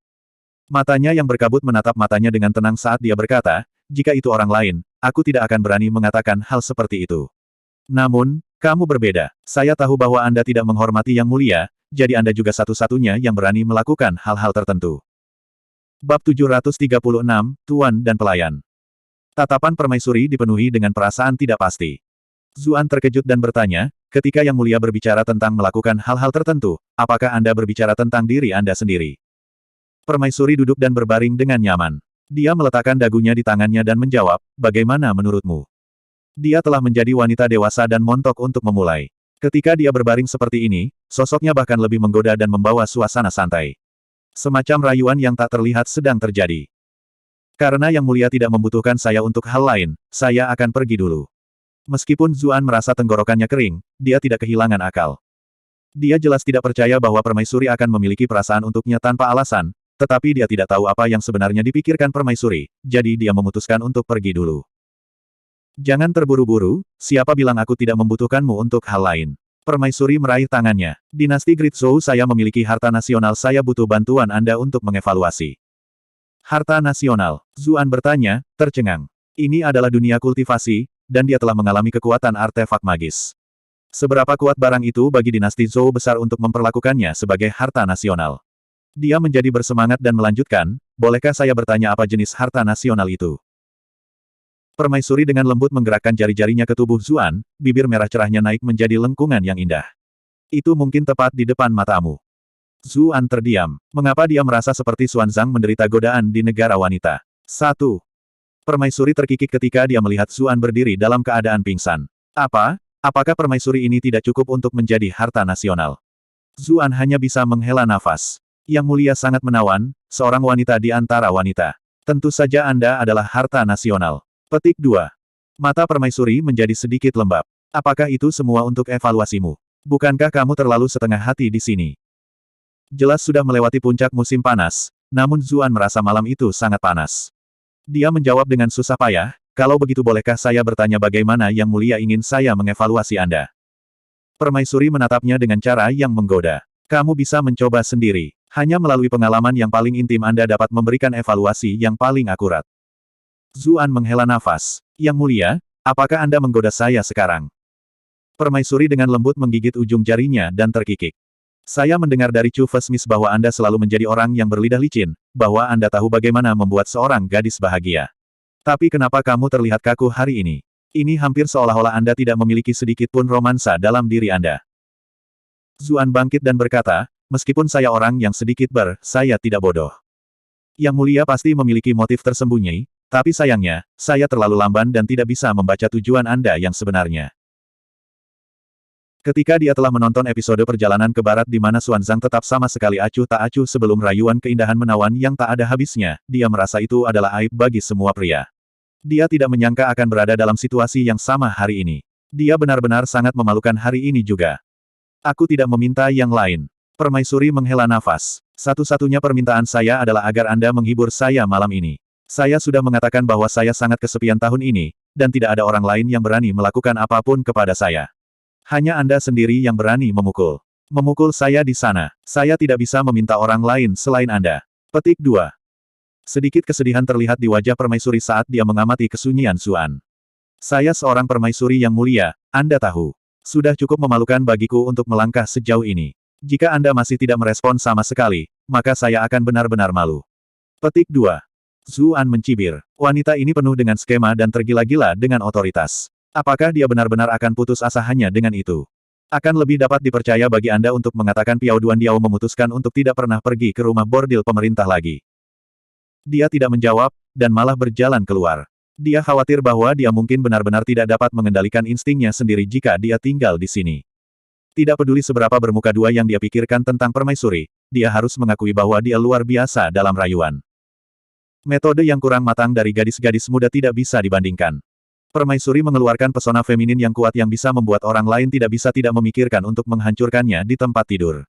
Lebih jauh lagi, identitasnya istimewa, jadi pemikiran untuk melakukan itu membawa perasaan tabu. Itu benar-benar sesuatu yang menarik untuk dinantikan. Zuan hanya berhasil membebaskan dirinya dengan tekad yang luar biasa. Satu-satunya pikiran di kepalanya saat ini adalah meninggalkan tempat ini secepat mungkin. Permaisuri malu dan kesal ketika melihat Zuan berbalik untuk pergi. Dia berdiri dan bertanya, Tuan Zhu, apakah Anda seorang pria? Anda baru saja dipukuli oleh Yang Mulia seperti anjing, namun Anda bahkan tidak merasakan apa-apa. Saya memberi Anda kesempatan untuk membalas dendam, tetapi Anda bahkan tidak berani. Apa kau benar-benar takut padanya?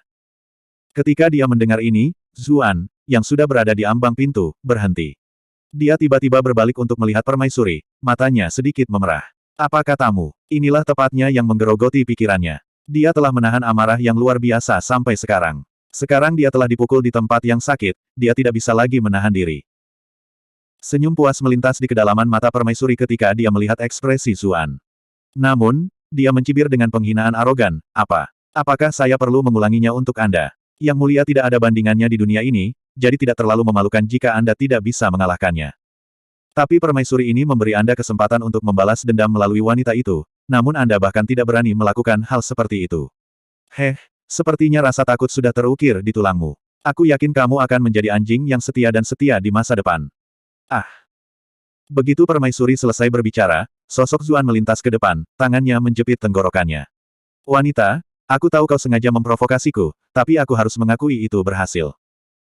Permaisuri merasa agak sulit untuk bernapas dari kekuatan di lehernya. Namun, dia tidak takut. Sebaliknya, rasanya seolah-olah listrik mengalir di seluruh tubuhnya. Apa? Jangan bilang kamu benar-benar berani membunuhku. Saya tidak berpikir Anda punya nyali. Petik 2. Napas Zuan bertambah cepat dan pembuluh darah di lengannya mulai menonjol. Dia saat ini terlibat dalam konflik batin yang kuat. Kuku emas permaisuri dengan lembut membelai kulit Zuan, dan perasaan dingin yang tajam membuat seluruh pori-pori tubuhnya mengecil. Permaisuri ini tahu bahwa kamu tidak berani membunuhku, dan aku tahu kamu marah. Itu sebabnya saya memberi Anda kesempatan ini. Anda bisa mencurahkan semua kemarahan Anda pada istri orang itu. Berani atau tidak? Tatapannya yang biasanya tajam dan bermartabat sekarang membawa 30% pesona, dan 30% keagungan, dan sisanya adalah provokasi. Jika saya mati untuk ini, maka jadilah itu. Zuan tidak menjawab. Hanya ada satu pikiran di kepalanya saat ini, yaitu untuk sepenuhnya menundukkan wanita sombong ini dan menyelesaikan langkah pertama balas dendamnya. Jika dia bahkan tidak berani melakukan ini, bagaimana dia bisa menantang kaisar di masa depan? Dia mendorong permaisuri lurus ke bawah ke kursi empuk. Kemudian, dia menerkamnya dengan raungan. Meskipun permaisuri dibiarkan berantakan oleh kekuatan yang kuat itu, bibirnya malah melengkung ke atas. Semuanya berada dalam kendalinya. Namun, beberapa saat kemudian, dia segera menyadari bahwa beberapa hal berada jauh di luar kendalinya. Matanya melebar ngeri. Ini seharusnya menjadi adegan kakak perempuan yang bermartabat menggoda anak nakal, namun pada saat itu, dia sepertinya telah kembali ke saat dia masih seorang gadis muda. Dia penuh dengan rasa malu dan ketakutan saat dia bergumam, "Kamu. Apakah kamu seorang bisman?" Zuan mendengus. Dia tidak dalam mood untuk membalasnya sama sekali. Saat ini, satu-satunya hal yang ingin dia lakukan adalah melampiaskan semua amarahnya. Kasim Lu, yang telah berjaga di luar sepanjang waktu, gemetaran. Dia telah menunggu hari ini untuk waktu yang sangat lama. Nginger akhirnya menyelesaikan rencananya. Dia berdiri berjaga di luar sambil menjaga agar semua suara tidak mencapai pelayan dan Kasim lainnya.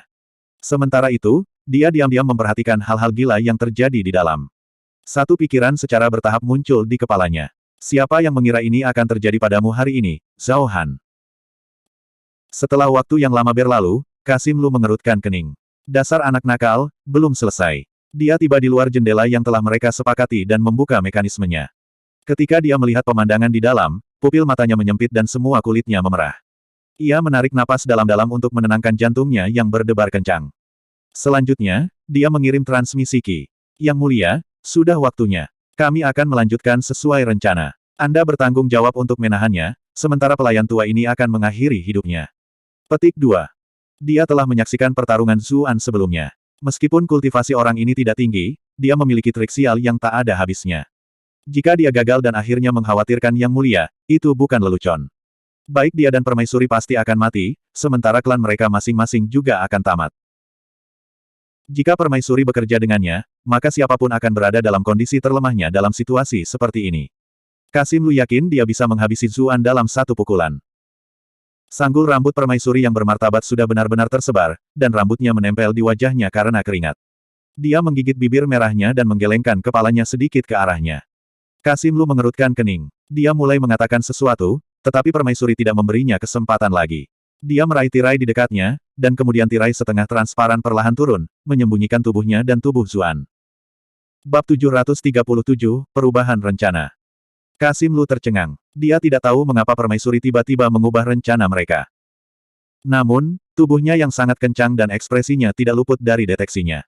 Sebagai seorang pria, atau setidaknya mantan pria, dia tahu bahwa pada saat itu, permaisuri yang sombong dan keras kepala telah sepenuhnya ditundukkan.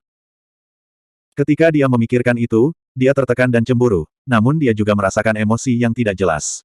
Ekspresinya berubah beberapa kali. Dia ingin menerobos masuk dan membunuh orang yang penuh kebencian itu beberapa kali, namun dia takut menyinggung permaisuri.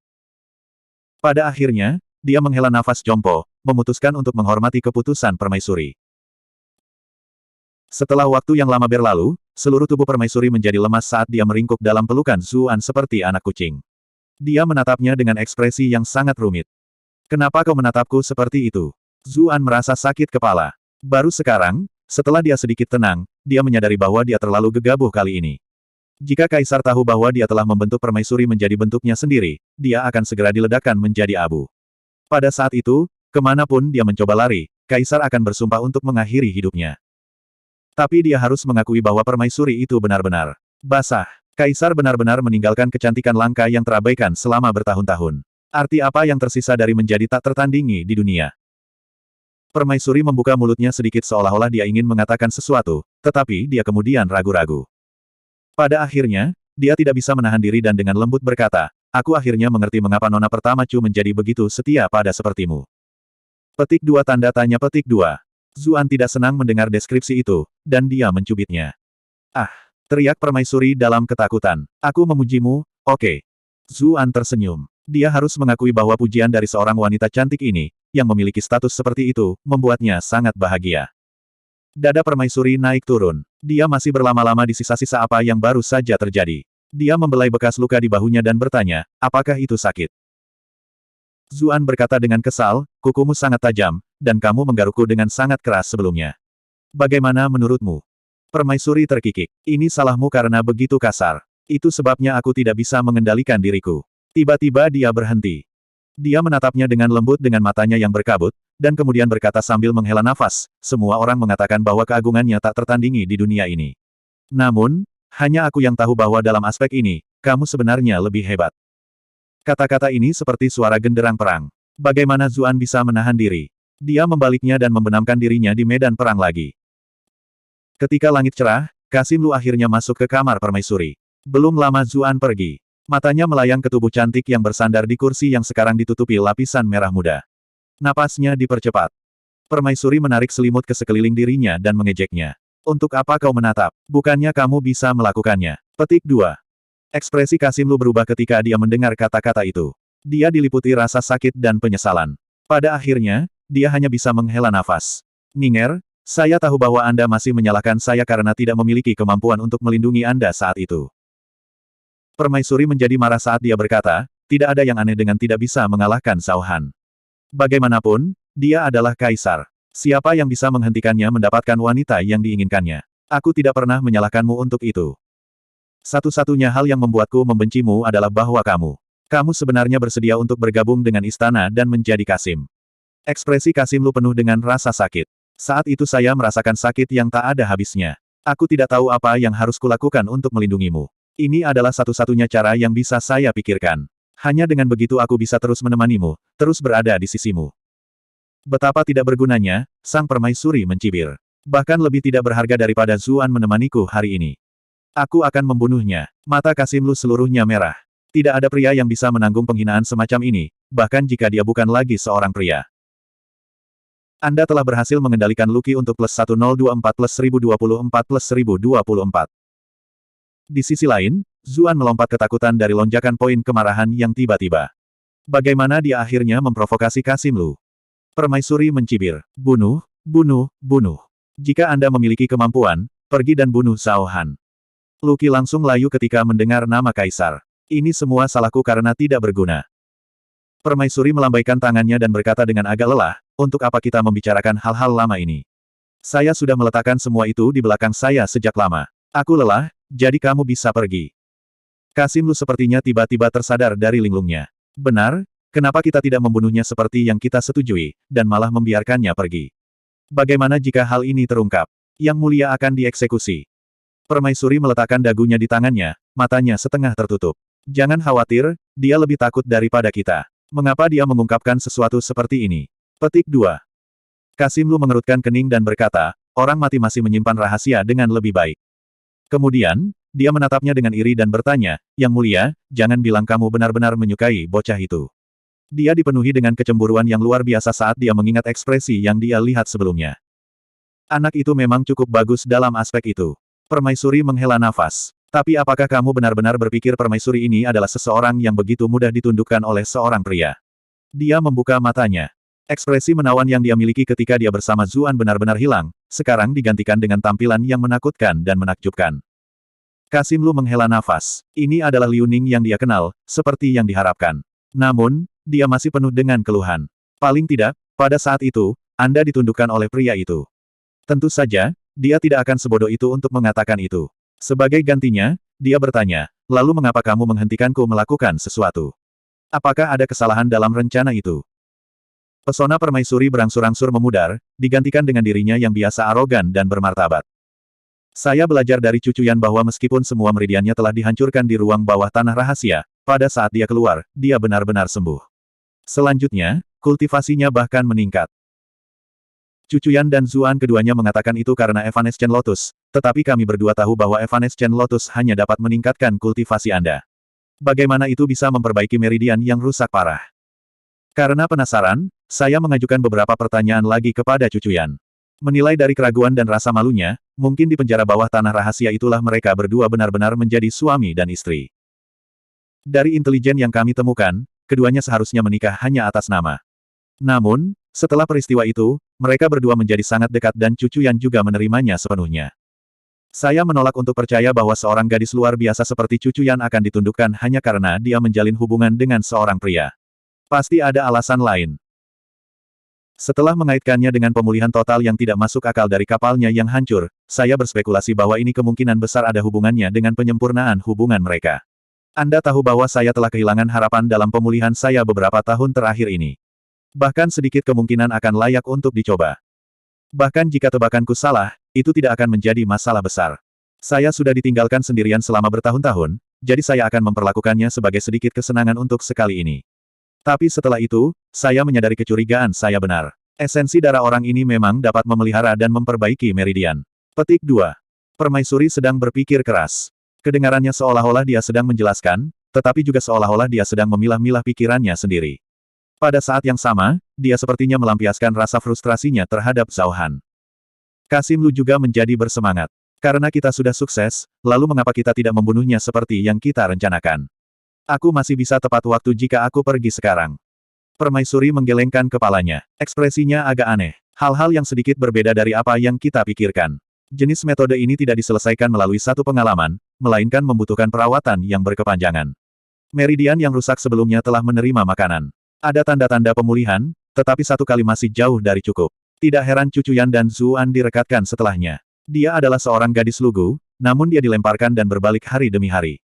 Akan lebih aneh jika dia tidak menyukai anak itu. Ekspresi Kasim Lu dipenuhi dengan rasa sakit dan kegembiraan ketika dia mendengar bahwa perawatan yang diperpanjang diperlukan. Dia tidak bisa tidak bertanya, lalu bagaimana dengan Yang Mulia? Apakah Anda akhirnya secara bertahap menyukainya juga? Petik 2. Permaisuri berkata dengan acuh tak acuh, apakah kamu pikir aku gadis kecil yang naif? Anda tahu seperti apa saya, dan Anda tahu apa yang saya butuhkan. Bahkan Zhao Han yang nomor 1 di dunia pun tidak bisa menaklukkanku, jadi apa Zuan yang remeh itu? Dia tidak lebih dari obat mujarab yang berguna. Petik 2.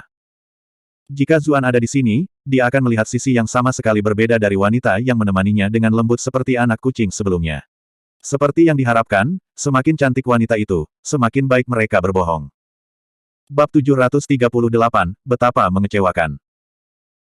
Permaisuri dan Kasim Lu berpikir bahwa mereka telah lolos dari rencana mereka, tetapi bagaimana mereka bisa tahu bahwa Zuan tidak hanya mengandalkan untuk menyembuhkan Cucuyan.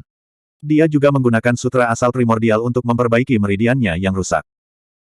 Zuan tidak mengetahui tujuan permaisuri, jadi dia jelas tidak akan secara proaktif membantunya dengan luka-lukanya.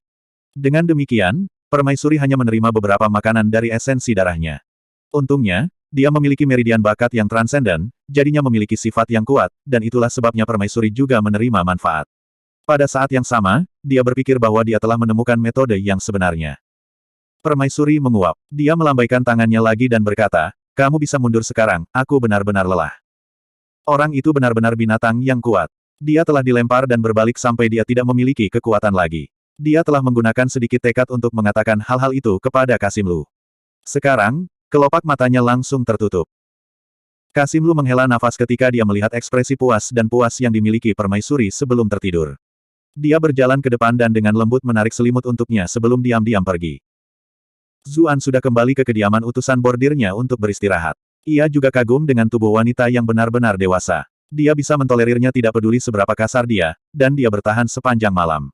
Seorang wanita muda pasti tidak akan bertahan selama itu. Mereka benar-benar seimbang. Zuan hanya mengenang pengalaman itu sebentar sebelum menjernihkan pikirannya. Dia mulai memikirkan tujuan sebenarnya sang permaisuri. Dia pasti tidak akan percaya bahwa permaisuri telah mencarinya hanya karena dia kesepian. Jika itu benar-benar terjadi, dia bisa dengan mudah menemukan orang yang berbeda daripada menunggu selama ini untuknya. Lagi pula, reaksi tubuhnya tidak bisa menipu siapapun. Pada awalnya, dia bertingkah seperti gadis kecil yang naif, tetapi akhirnya, dia secara bertahap kembali menjadi wanita dewasa. Jelas sudah sangat lama sejak terakhir kali dia melakukan hal seperti itu. Namun, dia tidak bisa mengetahui tujuannya. Mungkinkah itu benar-benar hanya balas dendam terhadap Kaisar? Dia bisa dengan jelas merasakan kebenciannya terhadap Kaisar. Selanjutnya, ketika dia merayunya, dia menggunakan balas dendam ini untuk memprovokasi dia. Ya, itu adalah alasan yang paling mungkin. Dia tidak memikirkan topik itu lebih jauh, karena itu tidak penting. Yang penting adalah menjadi lebih kuat. Tidak, itu membuat dirinya lebih kuat. Ketika dia memikirkan semua keterampilan yang dia miliki, keterampilan yang paling meningkatkan kultivasinya masih, Sutra Pelahap Surga, dengan kemampuannya untuk menyerap kultivasi pembudidaya lain. Namun, setelah mempertimbangkan pro dan kontra, dia menyerah pada pemikiran untuk menggunakannya pada akhirnya. Dengan kultivasinya saat ini, sama sekali tidak ada gunanya menyerap kultivasi pembudidaya biasa. Kultivasinya tidak akan meningkat banyak, dan Qi juga tidak murni. Dia memiliki kesan mendalam tentang efek samping dari seni memakan bintang pengembara yang tersenyum bangga. Itulah sebabnya, jika dia akan menyerap kultivasi siapapun, itu harus datang hanya dari pembudidaya yang kuat. Tapi dia berada di ibu kota sekarang, tempat di mana banyak mata mengawasinya. Jika dia tidak berhati-hati dan akhirnya ketahuan, maka dia mungkin akan membuat seluruh dunia menjadi musuhnya. Lagi pula, semua orang harus berkultivasi dengan benar, jadi mengapa dia bisa mencuri kerja keras orang lain? Selanjutnya, orang akan takut tersedot kering, jadi mereka semua ingin menyingkirkannya terlebih dahulu. Itulah yang terjadi dengan Taois nyamuk. Meskipun kultivasinya yang kuat dan keterampilan bertahan hidupnya telah memungkinkannya untuk lolos dari hal seperti itu, dia selalu hidup dalam bayang-bayang. Jika dia tidak dikejar oleh seseorang, maka dia akan dikejar. Kehidupan seperti itu juga tidak berarti. Itulah sebabnya, kecuali benar-benar diperlukan, Zuan tidak mau memilih jalan itu.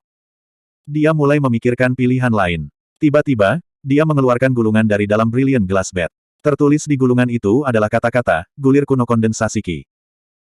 Ini adalah metode penyempurnaan pil yang dia peroleh dari dalam Brilliant Glass Bat, tapi saat itu, dia belum membangunkan teknik pemurnian pil elemen api.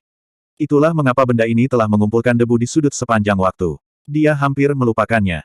Saat ini, dia perlu meningkatkan kekuatannya. Selanjutnya, dia bisa meminjam kemampuan api daji.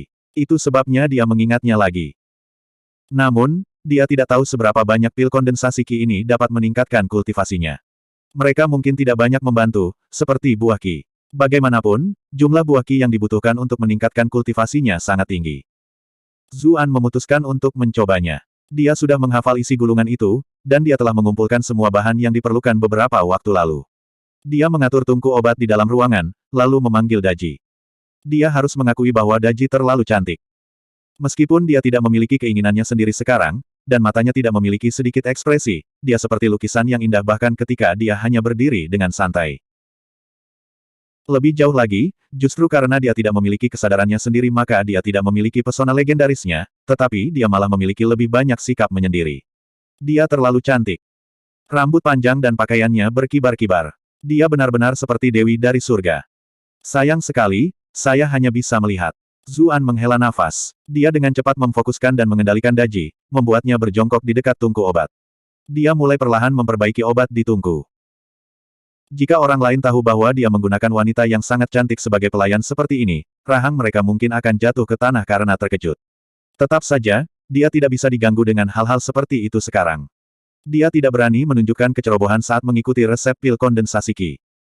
Tapi dia tidak mengontrol suhu dengan benar, menyebabkan asap hitam keluar. Ketika dia membuka tutupnya, dia melihat bahwa bahan-bahannya sudah hangus menjadi ampas hitam. Bukan karena dia terlalu ceroboh.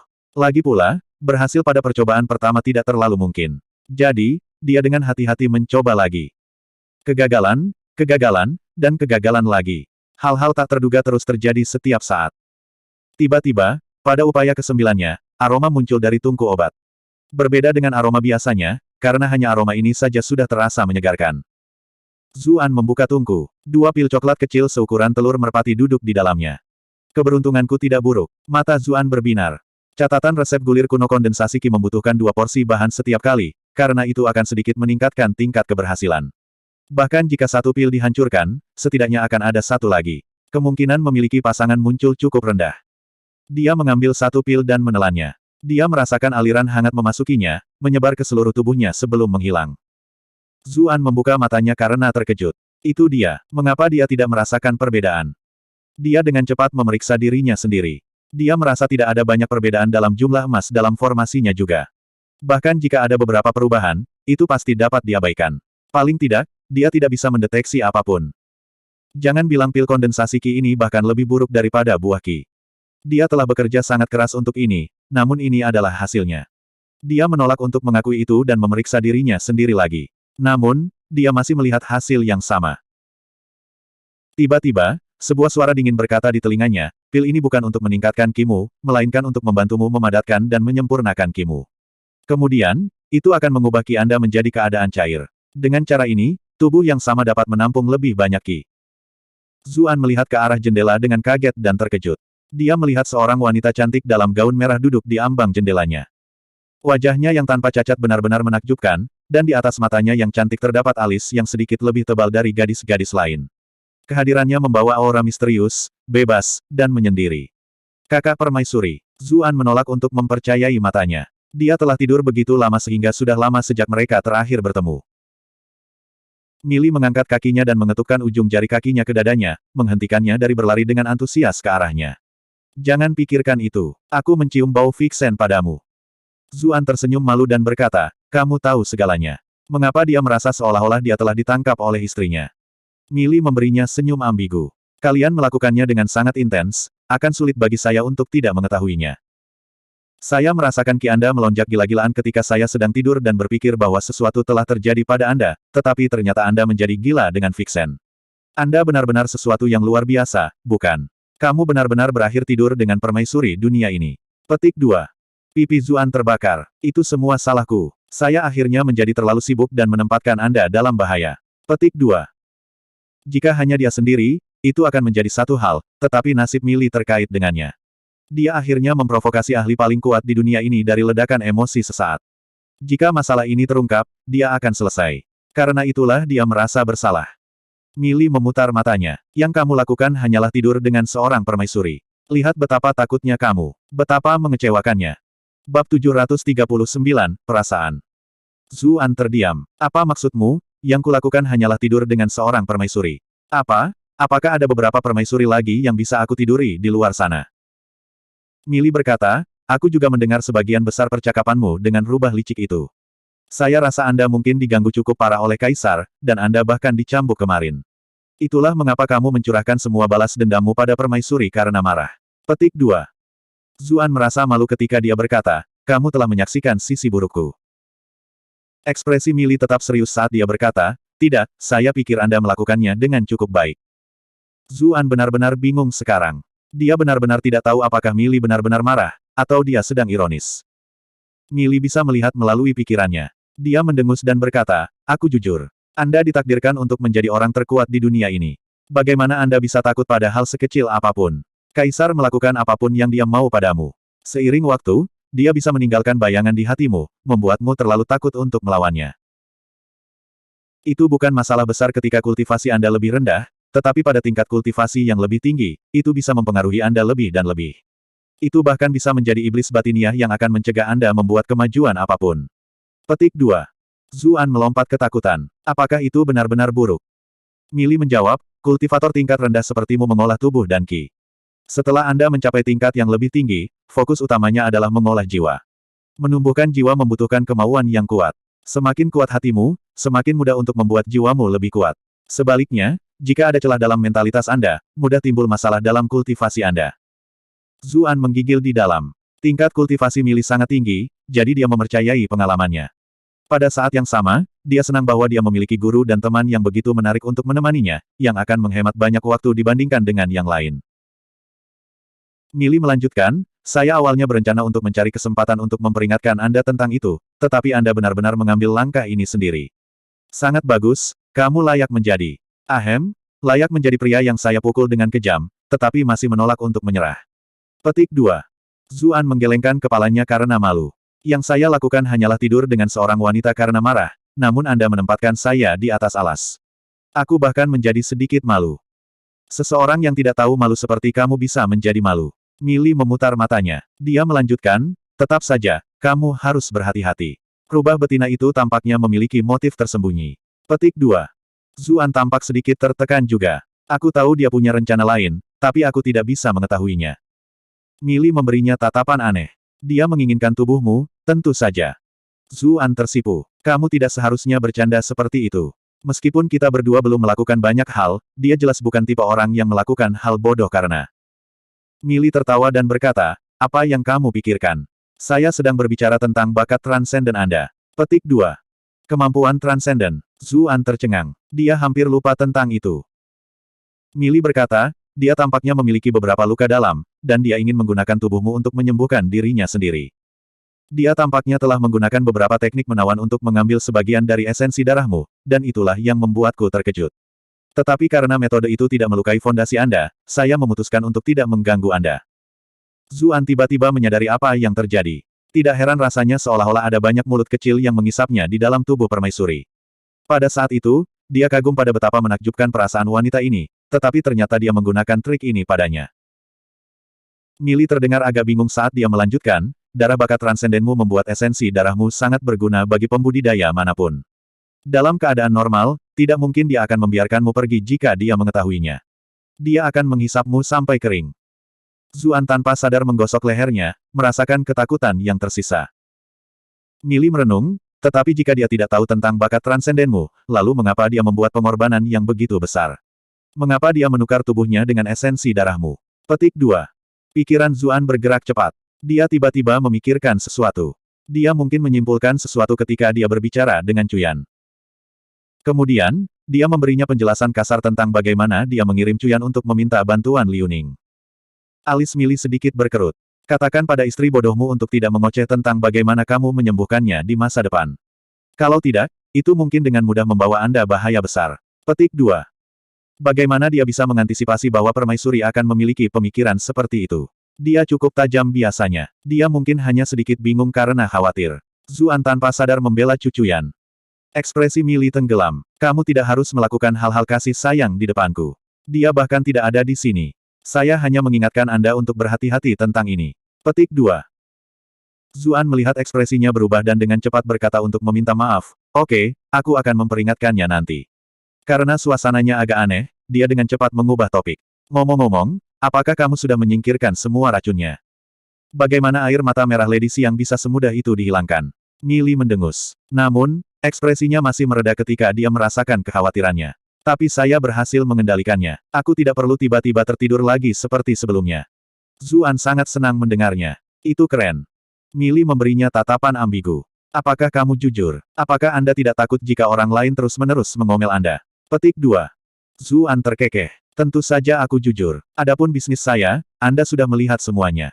Saya cukup menyukai diri saya dalam aspek itu, jadi saya tidak takut terlihat. Mili telah menyaksikan semuanya antara dia dan Cucuyan. Tunggu. Bukankah dia memiliki Cucuyan saat itu? Lalu bukankah itu berarti? Pikiran Mili tampaknya telah mencapai titik yang sama. Ada rona merah di pipinya yang cantik, dan ekspresinya juga agak tidak wajar. Ahem, siapa yang punya waktu untuk mengawasimu? Biarkan saya menjelaskannya sekarang, oke. Kami masih akan melakukan hal-hal seperti yang kami lakukan sebelumnya. Jangan mengandalkan saya ketika Anda menghadapi bahaya, atau Anda tidak akan pernah menjadi seseorang yang benar-benar kuat. Petik 2. Oke, ekspresi Zuan juga melunak ketika dia menatapnya. Mili tanpa sadar menarik pakaiannya. Mau tak mau dia merasa bahwa orang ini sepertinya bisa melihat menembus dirinya. Dia dengan cepat mengubah topik. Benar, apakah kamu menemukan hal-hal yang aku minta kamu temukan? Zuan tahu bahwa dia sedang berbicara tentang harta yang dapat membantunya membangun kembali tubuhnya. Maaf, saya melihat melalui database utusan bordir, tetapi saya tidak dapat menemukan informasi apapun. Alis Mili berkerut. Mungkinkah semua bahan itu sudah punah seiring waktu? Zuan menghiburnya. Tidak perlu bagimu untuk terlalu khawatir. Mungkin hanya karena nama mereka berubah seiring waktu. Jangan khawatir, saya akan mengingatnya. Saya akan memiliki lebih banyak sumber daya di masa depan, jadi akan lebih mudah bagi saya untuk menemukannya. Senyum kembali ke wajah Mili. Saya kira Anda memiliki hati nurani. Namun, saya merasa cukup aneh baru-baru ini. Saya merasa seolah-olah kita hampir menemukan sesuatu untuk beberapa alasan. Petik 2. Benarkah? Zuan terkejut. Mili adalah seorang ahli dengan kultivasi yang tinggi. Tidak mungkin dia hanya menggertak. Harus benar-benar ada jejak takdir. Iya, tetapi Anda tidak perlu memaksakan apapun, lakukan saja apa yang telah kamu lakukan. Mili secara mengejutkan optimis. Baiklah, ceritakan apa yang terjadi selama ini. Zuan mulai mengobrol dengannya, menceritakan berbagai hal yang telah terjadi. Untuk beberapa alasan, dia merasakan rasa aman yang aneh setiap kali dia berada di sisinya. Meskipun Millie tidak mau mengakuinya, dia mengalami hal serupa. Sampai tingkat tertentu, mereka berdua adalah orang luar di dunia ini, jadi mereka berbagi perasaan kesepian yang alami. Mereka merasakan kehangatan satu sama lain. Saat dia mendengarkan pengalaman Zuan, kerutan Millie semakin dalam. Pada akhirnya, dia berkata dengan belak-belakan, kamu benar-benar tidak memiliki keterampilan lain selain pacaran dengan gadis-gadis. Zuan terdiam. Kak, kamu memujiku atau merendahkanku di sini? Millie melanjutkan, kamu hanya mendapatkan sedikit bantuan dan rasa terima kasih dari hal-hal yang kamu lakukan. Meskipun hubungan Anda dengan mereka baik, mengapa mereka membantu Anda di saat yang genting? Jangan bilang aku perlu mendapatkan orang-orangku sendiri atau semacamnya. Zuan menyarankan. Millie masih menggelengkan kepalanya. Bukan itu. Kekuatanmu saat ini tidak cukup tinggi, jadi bahkan jika kamu mencoba mengumpulkan beberapa orang, itu tetap tidak berguna. Selanjutnya, melakukan itu hanya akan menarik perhatian buruk dari Kaisar. Petik 2. Lalu apa yang harus saya lakukan? Zuan mulai pusing. Mata Millie berkedip cerah saat dia berseru, ada dua hal yang bisa kamu lakukan. Bab 740, Bagian 1, Seseorang diabaikan. Zuan terkejut dan bertanya, dua hal apa? Millie menjawab, yang pertama adalah mengembangkan reputasimu. Semakin banyak orang tahu tentang Anda, semakin mereka bersedia mengikuti Anda. Anda akan dapat dengan mudah mengumpulkan orang di masa depan. Petik 2. Kembangkan reputasiku. Zuan bergumam, dan bagaimana saya melakukannya? Sederhananya, Anda perlu melakukan hal-hal yang tidak bisa dilakukan orang lain. Semakin sulit hal-hal itu, semakin besar reputasi Anda. Kata Millie. Misalnya, dalam kasus Putri Mahkota, seluruh ibu kota menjadi gempar, dan banyak orang mendiskusikannya secara diam-diam. Jika Anda dapat memecahkan kasus ini, bersama dengan masalah Sutra Phoenix Nirvana Anda, banyak orang akan mulai mengenali Anda. Zuan mulai merasakan sakit kepala. Tapi aku masih belum memiliki petunjuk tentang masalah ini.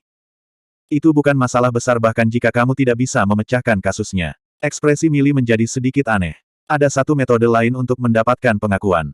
Dan apa itu? Zuan segera bertanya. Jika Anda bisa tidur dengan wanita yang tidak bisa dimiliki orang lain.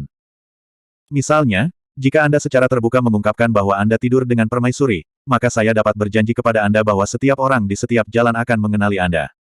Semua kekuatan yang menentang dinasti Zhou, bahkan suku-suku asing di perbatasan, akan melihatmu sebagai idola mereka. Millie tersenyum. Jelas bahwa dia menemukan saran ini cukup lucu. Zuan terdiam. Dia belum bosan hidup. Jika dia berani mengatakan hal seperti itu, maka meskipun seluruh dunia akan tahu namanya, dia akan dihancurkan berkeping-keping oleh kaisar yang marah. Apa cara kedua yang sebenarnya? Zuan bertanya dengan tidak sabar. Yang kedua jelas untuk meningkatkan kekuatanmu sendiri. Pada akhirnya, ini adalah dunia yang kuat. Millie menarik kembali senyumnya dan menjadi serius. Sayangnya, kamu tidak mau menggunakan Heaven Devouring Art. Itu akan menjadi metode tercepat Anda. Tapi tentu saja, ada alasan di balik keraguanmu. Dia tiba-tiba mengerutkan kening, jelas merenungkan bagaimana meningkatkan kekuatannya juga. Akhirnya, dia berkata, benar, aku ingat pernah menyegel kekuatan Old Me di tubuhmu sebelumnya. Anda tidak dapat menyerapnya saat itu, karena itu akan merusak fondasi Anda. Sekarang kultivasi Anda tumbuh begitu banyak, selama Anda mencapai puncak peringkat ke-8, Anda harus dapat menyerap sisa kekuatannya. Puncak peringkat ke-8, iya. Zuan berpikir sebentar. 8 dari diagram formasi peringkat ke-7-nya sudah menyala, jadi dia hampir tidak bisa dianggap berada di puncak peringkat ke-7. Dia masih jauh dari puncak peringkat ke-8. Meskipun kultivasi hanya menjadi semakin sulit semakin jauh, setidaknya, dia memiliki harapan. Dia dengan cepat bertanya, benar, barusan, Anda mengatakan bahwa pil kondensasi Qi dapat membantu pembudidaya peringkat tinggi menerobos. Ada apa dengan itu? Saya tidak berpikir saya pernah membutuhkan apapun untuk membantu saya menerobos di sepanjang jalan. Petik 2. Millie menjelaskan, kultivasi menjadi semakin sulit semakin jauh Anda pergi. Anda mungkin tidak memiliki masalah dengan menerobos ketika Anda berada di peringkat yang lebih rendah, tetapi begitu Anda melewati peringkat ke-7, setiap terobosan peringkat menjadi sangat sulit. Banyak orang yang jenius di masa mudanya bisa naik ke peringkat ke-5 atau ke-6 di usia muda, tetapi mereka tidak bisa menembus peringkat ke-7 dan masuk ke peringkat ke-8. Itu karena, setelah peringkat ke-7, setiap kenaikan peringkat bergantung pada lebih dari sekadar akumulasi Qi. Itu membutuhkan pencerahan Anda sendiri. Apa yang perlu saya pahami? Zuan bingung. Jalan daomu sendiri. Ekspresi Millie menjadi tegas. Mulai dari peringkat ke-8, kamu dapat beresonansi dengan dunia dan meminjam kekuatannya. Itu sebabnya Anda harus menyelaraskan diri dengan dunia. Dao sangat penting dari peringkat ke-7 hingga ke-8, dan itu juga terkait dengan pencapaian Anda di masa depan. Semakin tepat Dao yang Anda temukan, dan semakin sesuai dengan asal-usul dunia, semakin besar pencapaian Anda di masa depan. Jika tidak, Anda harus bekerja lebih keras tanpa banyak kemajuan. Ah, setidaknya aku mengerti itu. Zuan percaya diri, entah itu jalan basah atau jalan kering, atau bahkan jika itu jalan yang enak. Ahem, dia bisa menemukannya bahkan dengan mata tertutup. Anda yakin? Mili mengerutkan kening. Ini bukan lelucon, kau tahu. Saya bersedia. Zuan telah membaca begitu banyak di dunia masa lalunya. Dia sudah membaca terlalu banyak cerita serupa. Aliran Konfusianisme menyebutnya, kebulatan tekad, Buddhisme menyebutnya, cita-cita besar. Pada akhirnya, itu menemukan jalan yang paling cocok untuk diri sendiri. Lalu apa jalanmu? Mili bertanya dengan rasa ingin tahu. Pihak lain sudah dekat dengan puncak peringkat ke-7. Itu sudah saat yang tepat untuk mulai mempertimbangkan masalah ini. Zuan tanpa sadar menjawab, Dao saya adalah suatu hari, terlepas dari jalan siapa itu, saya akan bisa masuk selama saya mau. Mili terdiam. Meskipun dia tidak begitu mengerti, dia merasa anak ini mengatakan sesuatu yang mesum. Dia menggelengkan kepalanya dan menyingkirkan pikirannya yang berantakan, melanjutkan, para pembudidaya di dunia ini sering menggunakan beberapa pil untuk menyingkat ki mereka demi pencerahan. Ki mereka yang tampaknya tidak berwujud mengembun menjadi cairan dan bahkan mungkin membeku, memberi mereka cara untuk merasakan asal-usul dunia. Setiap orang memiliki bakat bawaan yang berbeda, dan pemikiran mereka juga berbeda. Hal-hal yang mereka pahami seringkali akan sangat berbeda. Mata Zuan berbinar. Apakah, asal mula dunia, ini mengacu pada pembentukan kosmos? Orang-orang ini tidak tahu apa-apa tentang sains. Bagaimana orang-orang bodoh ini bisa merasakan gambaran yang lebih besar? Tentu saja mereka datang dengan semua jenis omong kosong ketika mereka memahami Dao. Anda tidak dapat benar-benar mengatakan bahwa wawasan yang mereka peroleh salah, tetapi itu hanya cakar ayam. Bahkan jika Anda menggabungkan semua yang mereka ketahui bersama, mereka mungkin masih terlalu jauh dari asal-usul dunia yang sebenarnya. Namun, meskipun sains telah berkembang di dunia masa lalunya, pemahaman mereka tentang alam semesta juga kurang. Mili tidak tahu bahwa Zuan sudah tahu banyak. Dia melanjutkan, pil kondensasi ki yang baru saja Anda haluskan adalah pil yang memadatkan ki di dalam tubuh Anda. Zuan sedikit kecewa. Tidak heran saya tidak merasakan banyak peningkatan dalam kultivasi. Mili ragu-ragu sedikit, dan kemudian berkata, ini bukan hanya sekarang. Bahkan jika Anda mencapai puncak peringkat ke-7, pil ini masih tidak akan banyak berguna. Petik 2. Mengapa? Tidak bisakah mereka membantuku menyingkat ki? Zuan dengan cepat bertanya. Mili berkata, kamu mengolah manual yang tak tertandingi itu, Sutra Phoenix Nirvana dan Sutra Asal Primordial, serta Sutra Pemakan Surga. Jalur kultivasi Anda berbeda dari yang lain untuk memulai. Jangan bilang kamu tidak memperhatikan bahwa setiap peringkat jauh lebih sulit untukmu daripada yang lain. Petik 2. Zuan langsung tergerak ketika mendengar ini. Akhirnya, seseorang yang mengerti aku. Semua protagonis itu berhasil naik level seperti orang gila, tapi kenapa aku lambat seperti kura-kura yang ketakutan? Para pembudidaya biasa itu adalah kelinci, tapi aku hanya. Mili berkata dengan acuh tak acuh, apakah kamu tidak menyadari bahwa kamu jauh lebih kuat daripada yang lain di levelmu? Zuan tercengang. Itu sangat masuk akal. Dia tidak pernah benar-benar memikirkannya sebelumnya. Mili berkata, meskipun aku sudah tidur selama ini, aku juga memikirkanmu. Saya memiliki pemahaman yang cukup baik sekarang. Alasan mengapa kultivasi Anda jauh lebih lambat, alasan mengapa jumlah ki yang Anda butuhkan jauh lebih besar daripada yang lain, adalah karena Anda telah memadatkan ki sendiri untuk waktu yang lama. Ini berbeda dari bentuk cair yang diperjuangkan orang lain, ki Anda malah ada dalam keadaan yang bahkan tidak bisa saya pahami. Dengan kata lain, Anda sudah melakukan apa yang dilakukan orang lain di puncak peringkat ke-7, ke-8, dan ke-9. Orang normal dapat dengan mudah terjebak pada kemacetan ini selama bertahun-tahun, atau bahkan sepanjang hidup mereka. Zuan terdiam. Mili melanjutkan, selanjutnya, menurut pemahaman saya, kekuatan dan kepadatan kondensasi ki Anda telah melampaui tingkat Master dan bahkan Grandmaster. Alis Zuan terangkat. Ah, ini terasa sangat enak. Apa kamu punya lagi? Teruskan pujian itu datang. Mili mendengus. Untuk apa kamu menjadi sombong? Meskipun kualitas ki Anda melampaui mereka, volume dan peringkat keseluruhannya masih jauh lebih rendah. Masih tidak sulit bagi mereka untuk menghancurkanmu sampai mati. Petik 2. Zuan berkata dengan murung, mengapa kamu harus seperti itu? Pada saat yang sama, dia mengeluarkan pil kondensasi ki lainnya. Akhirnya aku berhasil membuat sesuatu setelah begitu banyak kerja keras, tapi akhirnya sia-sia. Dia akhirnya membuang begitu banyak materi, dan dia bahkan memiliki harapan yang begitu tinggi pada awalnya, jadi ini sangat menyakitkan. Itu mungkin belum tentu demikian. Meskipun pil ini tidak berguna untukmu, itu berguna untuk orang lain. Kata Mili. Wei Hao, Anda, Zuan segera menghilangkan pikiran ini. Mili adalah tubuh jiwa sekarang. Lebih jauh lagi, bahkan jika dia dalam bentuk manusia, dengan kultivasinya, dia seharusnya sudah melewati periode di mana dia membutuhkan pil ini. Dia benar-benar penasaran, sebenarnya. Dia jelas merupakan tubuh jiwa, jadi mengapa dia harus mengenakan pakaian? Gaun merah yang dia kenakan adalah sesuatu yang dia beli. Selain itu, ada banyak gaun cantik serupa di Brilliant Glass Bed miliknya. Kemana matamu mengembara? Mili memelototinya. Kemudian dia melanjutkan, rubah betina di sana mungkin membutuhkannya.